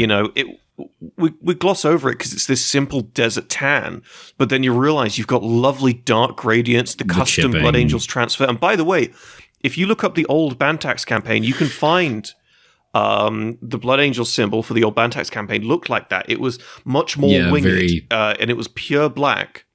And he's gone out of his way to get those custom stencils out of curiosity, for it. What is that? Is that like... Because I know Rogue Trader, there were alternate color schemes for a lot of the Marines. Like, what lore or what edition does this? This is going to be some old ass. I was going to say, like, I can find almost nothing on it. All I can find is it'll be from. So it'll be from a first, second, or third edition book because in some of the old codexes, like ancient ones. You would have the color scheme, you would have like the bit where you'd get your Space Marine chapters, and it would just be like, here's the X chapter at Y campaign. And that is all the explanation you would get. That would be everything. And that's what he's done here. Just like the Sons of Medusa and both the Sons of Medusa and the Salamanders, technically in the earliest renditions of the Badab War, both of them had the same color scheme during the Badab War. Yeah. They had this tiger stripe, yellow and black tiger stripe color scheme. And then obviously as time goes on, people forgot about those, and it's not really a thing that chapters would have alternative color schemes unless you're looking at an alternative color scheme for, say, First Company. But it's still something you can very much canonically do. I'm looking through like his Instagram page now and looking at all he did like a lot. There's a lot here. Where he took almost all the Primaris units and just simplified them for this Bantax campaign, and I'm digging the vibe that he did for a lot of them. Some of them, are better than others. If I to give a critique, but they're all really fucking great. Yeah, I take a lot of inspiration for this guy for my successor chapter actually. At the vibe. Yeah, I mean, some of them are a bit more simple than others, but I really don't have a problem with that. The only thing I do have a problem with, because I'm a bit of a nerd, is that he's gone and done the Sky Hunter bikes, and they're very obviously firstborn, and then he's just stuck Primaris heads on them. And it's like they're painted great. Like Michael Kirkbride, if you're watching this, they look amazing. I love the scouts. It just bugs the hell out of me. It's really bugging me that you put Primaris heads on firstborn bodies. It's just annoying me. I'm really sad, Tom, you didn't pick the Invicta War suit he did, because I know you fucking hate the things, but it's the middle pinned message he's got on his page, and it's this big cast iron like tomb looking version of I'll show off the Invicta War suit as well. Then here's the Invicta War suit. Looks so good. I don't like Invicta War suits very much. I think they are like the out of all the Space Marine units, they are so far removed from the Space Marine aesthetic that's been defined over the last 4 decades. I love his scouts. I feel like even the Grey Knight baby carrier is more in line with the Space Marine aesthetic. That's a good way to put it. Brutal. But I mean, this is cool. This is cool. I'll put it on the screen. It's on the screen now. It's cool, but it is, and this is Michael Kirkbride. This is not a critique of you. This is a critique of the war suit. It is so fucking generic sci-fi. It feels like it's out of Avatar. Nothing about this reads 40K at all. This could be Titanfall. This could be just insert generic sci-fi setting number 28. You know, it could be anything. But he has painted it wonderfully. I will say the upgrade kit that he's put on it helps it a tiny bit, but there's another one that I think might be someone else where it's actually just a straight up Dreadnought sarcophagus, like identifiably a Dreadnought sarcophagus that is a really great upgrade kit for the Invicta Warsuit to make it a little bit more bearable. But the fact it's a mech holding a gun in its hand, that's some Tau shit right there. Get that away from me. Yeah, I think it's all the color with it does not help it. The tan Tau ochre kind of quite actually now you draw the comparison. But let's stop let's stop with that because again, Mr. Kirkbride, excellent job, really really wonderful. So let's move on to our final person, Kevlar. And this is again you're going to see a theme with the two I've chosen. Yes. This is by these next ones are by Kevlar and Clank. Now, the first one is a Land Raider.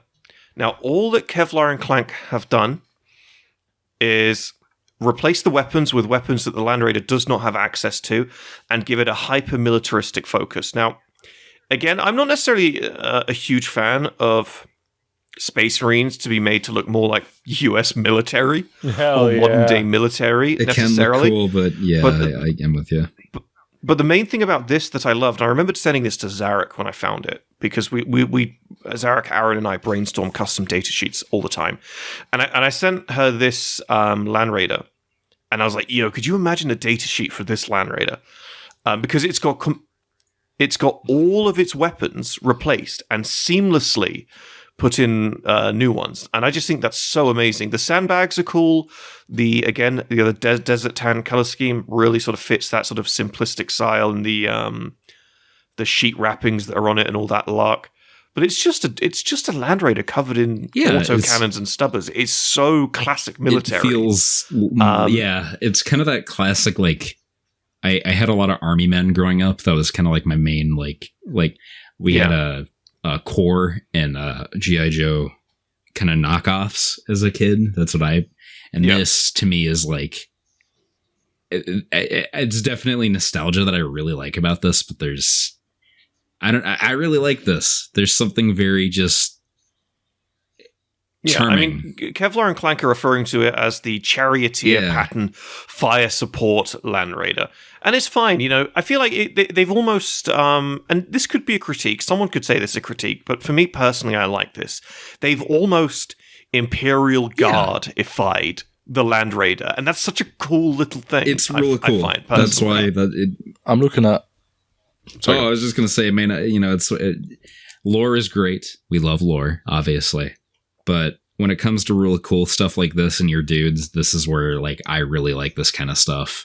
It's just fun. Yeah. We continue, please. I didn't mean to cut you off there.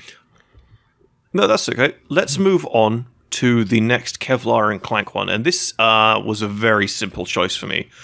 Anytime anyone makes their own variant, no matter how simple. Does not have a 50 cal? That's awesome. It's a bit more than 50 cal, but that's fucking. I imagine it's like I imagine the gun is the main gun is just a boom, boom, boom, boom kind of gun, that just keeps firing rounds. But anytime anyone recreates or remakes a Redemptor pattern into a new type of Redemptor, I'm all in straight away. And again, it follows the vibe. Yes, it is. Yeah, but it's the Redemptor frame, that standard new Primaris Dreadnought frame. Oh. Again, he's put the extra armor placing on it, and here's a fun one actually for you guys. And this was the same with the Land Raider a minute ago. between I think it was 2nd and 4th edition, you could upgrade your vehicles in-game with something called extra armor plating. And this is dead ass what that extra armor plating looked like. It literally just looked like extra sheets of bolted metal.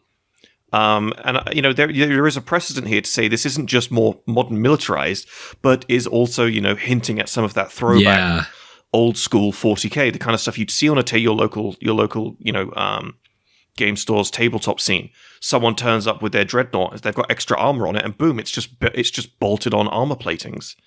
I think it's a very cool little thing he's done here. I love how he's recreated the missile launcher as well to be more of maybe just a permanent flak missile launcher or some other variety of launcher. Literally a big flak cannon from Unreal Tournament. I'm trying to pull apart the sniper rifle in my head, and I can't place it. I have no fucking idea what that part tonight is.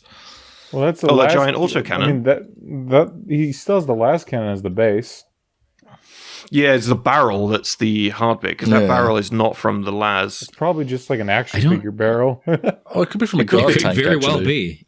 No, it could be guard bits. No, dude, that's something that I wanted to do. Is I really want to I've definitely done it before, like making old action figures into kit bashing stuff. Some people use Gundams. Yeah. But no, that straight up is a 50 cal Barrett. Not Barrett. Is it Barrett? Could be a Gundam bit. Yeah. I know where it is. I know where the cannon's from. Oh yeah? It's the one that Red said earlier. It's the Dune Crawler. Oh, son of a bitch. It's from the Dune Crawler. It's one of the Dune Crawler weapons. But, but that's it.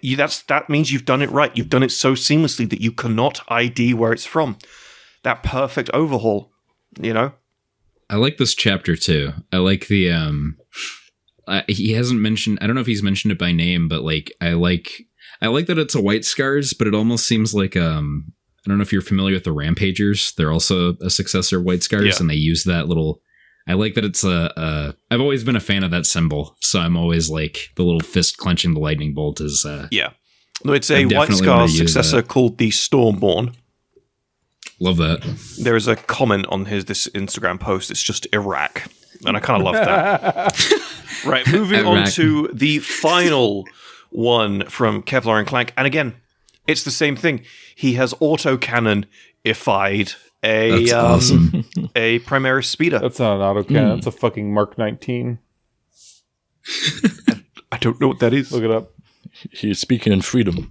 We cannot comprehend. Right, I'm looking up speaking in freedom. Look, I can only describe the Mark 19 as a real life weapon that would absolutely 100% decimate a Space Marine. Oh, it's the fully automatic grenade launcher. Yeah, that shit would just kill a Space Marine. Yeah, now that is a boom, boom, boom, boom, boom kind of gun. No, it doesn't boom. It goes. Boom.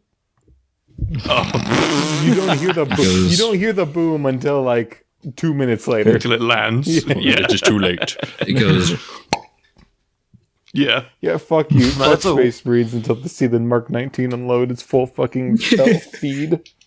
But what they've also done is they've used I believe is a 3D printed upgrade kit to close the cabins on this. Yeah. So that it hasn't got the exposed Space Marines. I like that. I'm kind of surprised that isn't a thing to begin with. I, for a second, thought that was a Cassius assault ram. I do want to get one of those fucking storm speeders. I fucking love. I ironically really like the storm speeders. Yeah, they're good. I vibe with them as well. To be fair, I like this. I didn't like them when they came out, but they've grown on me. They've grown on me. I've realized I like a lot of the stuff that Tom doesn't like the Invictor Warsuit and the storm speeders and Phobos. I just said I like the storm speeders, and I do like Phobos. You do now. You didn't used to, right? Okay. Right. Okay, I'm sorry I'm not hipster enough for you. You just want to be a contrarian to him. I'm just saying my point, right? There used to be a relevant fucking viewpoint. Okay, well let's do the fade out on everyone pointing at Aaron for being a hipster. I ain't no fucking hipster. Thank you for making it to the end of our first episode with Mish Mash. If you're enjoying our content and want to help out, please smash that subscribe button, or maybe consider taking a quick look at our Patreon. And if you want the opportunity to interact with myself or any of the other members of the team, jump on into our Discord, link down below.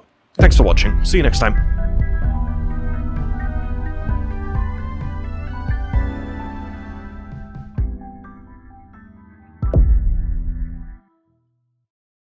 right, now, Mish, what we need you to do is look into the drawer to your left. You'll find a 38. Put that to your... It's loaded. Put that to your frontal lobe. Pull back the hammer. Oh, I have 2 of those in my other area. We'll pick one, all right? But it's an important mission. You take that, you put the barrel in your mouth. All right.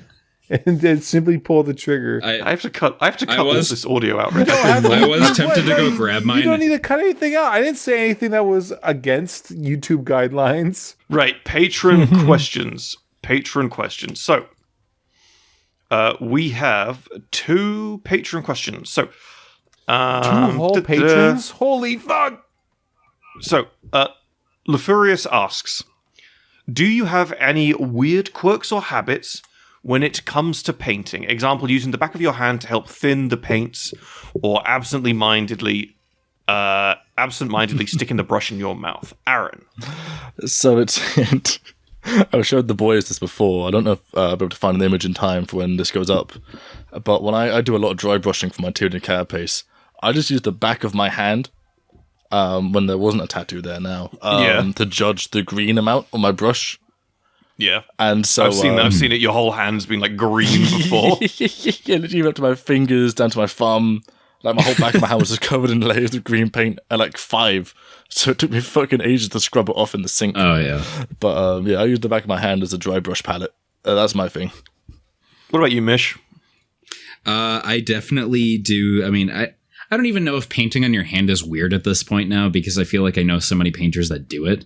But one very like kind of brain dead thing that I do, and it's why I always wear like beat around clothes when I paint, I will just like wipe my brush on my pant leg like a child. I don't put it in my mouth because, like, despite what a lot of people tell you, paint is not good for your mouth. There is a lot of paints, especially like, especially acrylics. You should not be putting that in your mouth. Plus, you look stupid. So just... Yep. Yeah. 100% agree on that one, I'm afraid. As Arthur said for me in my video with him, you're not a baby. Get that brush out of your mouth. So yeah, that checks out. Red. What was the question again? Do you have any quirks, any weird quirks or anything whilst you paint? I have to take a life before I start painting to get myself in the headspace. There we go. I found an image. Fair enough. Fucking hand. I don't know if I have a good answer, Lefurious. I think I just... What do I do that's weird whilst I paint? Honestly, apart from my desk being a shit heap, which I think isn't actually that abnormal, I think I'm fine. I think I'm fine, honestly. I think I'm okay. I thought you were Tom. Right. Well, the questionable. Shit just happens, man. That is a lot of paint. I didn't think you meant that level of paint. Jesus Christ. There, and what the fuck's I told you there's a lot you? of fucking paint on my hand. No wonder you have a skin disease. That's not paint. You are literally getting nurgled. What's happening? It looks like the green. It looks like you fisted the green M&M. Right, gentlemen. The next patron question is from... Gentlemen. The next patron question is from Linky, and Linky asks, if you had to choose one character from 40k to be your best friend... Wait, did we do this before? No.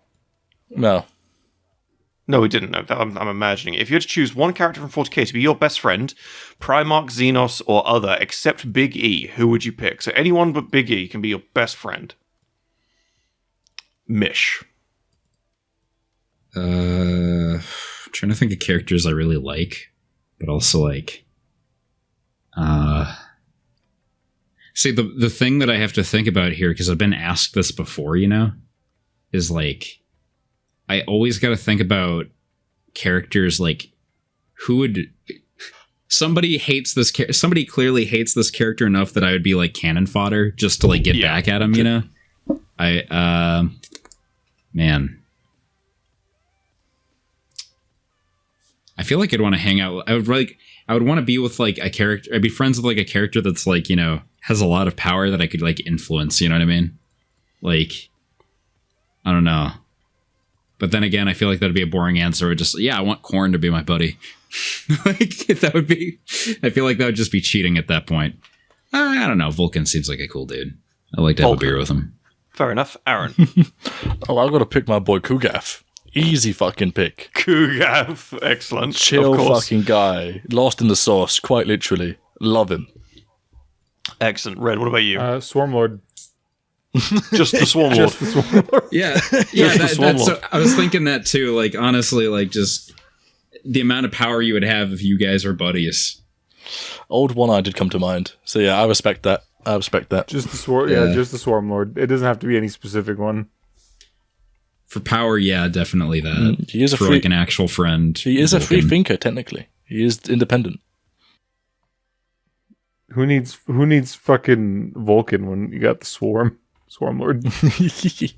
I think for me, I'd have to go with probably a Primarch. I know it's a cop-out, because you guys have actually given interesting answers. But I'd probably go with... Don't worry about it. Yeah. I'd probably go with... Yeah, I'd go with Jagatai Khan. Has to be. Has to be the Khan. It's not a bad pick. So much. He'd be an interesting guy. He'd just be so much more fun to talk to. Have a conversation with, impart his wisdom. I don't think Jagatai is the type that likes to talk. He would to me, because I'd be in this hypothetical scenario. I'd be his best friend, so he would talk to me. I mean, he doesn't even talk to his favorite sons that much. He kind of his wisdom is fucking lock in and murder is okay. Isn't that your like ethos as well? Isn't that literally cool. You? I mean, am I wrong? Like, think about it. What does Jagatai do most of the time in his books? He locks in and then kills somebody. Or a lot of somebodies. Yeah, it's cool. He's the most consistent Primarch. I can just imagine gentlemen playing Black Ops with the Khan, like I said in the previous episode. Right, gentlemen, let's please draw this episode to a close. So, thank you all very much for watching. As per the outro, if you're enjoying the content, please consider taking a look at the Patreon. Please consider subscribing. Please consider joining the Discord and atting Aaron. Just ping Aaron. Just keep atting Aaron at all times of the day. Just ping him. Honestly, jump in his DMs, send him messages, send him illegal things. Just just harass Aaron. New Patreon tier. For $200, we'll give you Aaron's location. And Aaron's home address, and we will fund you one ball peen hammer. What you do with these two things is up to you. It's your choice. It's your life. Make it your own. You can choose to be Ryan Gosling in Drive, or you can choose to be a nobody. It's up to you. It's up to you, honestly. Believe in yourself. Patreon was a bit of a scam. I wouldn't buy that personally. I wouldn't do that. That doesn't seem sensible to me. Well, yeah, you already know your address, dickhead. Well, yeah. And once again, thank you, Mish, for coming on the podcast today. It was wonderful having you to talk about some lovely Kitbashers. I like to yap about our dollies, so okay. I'm really glad to be on. All right, for that, off to the milk room with you, Aaron. Give me my hammer. Yep, the milk room we go. Thanks, everybody. See you next time. Goodbye. Good night.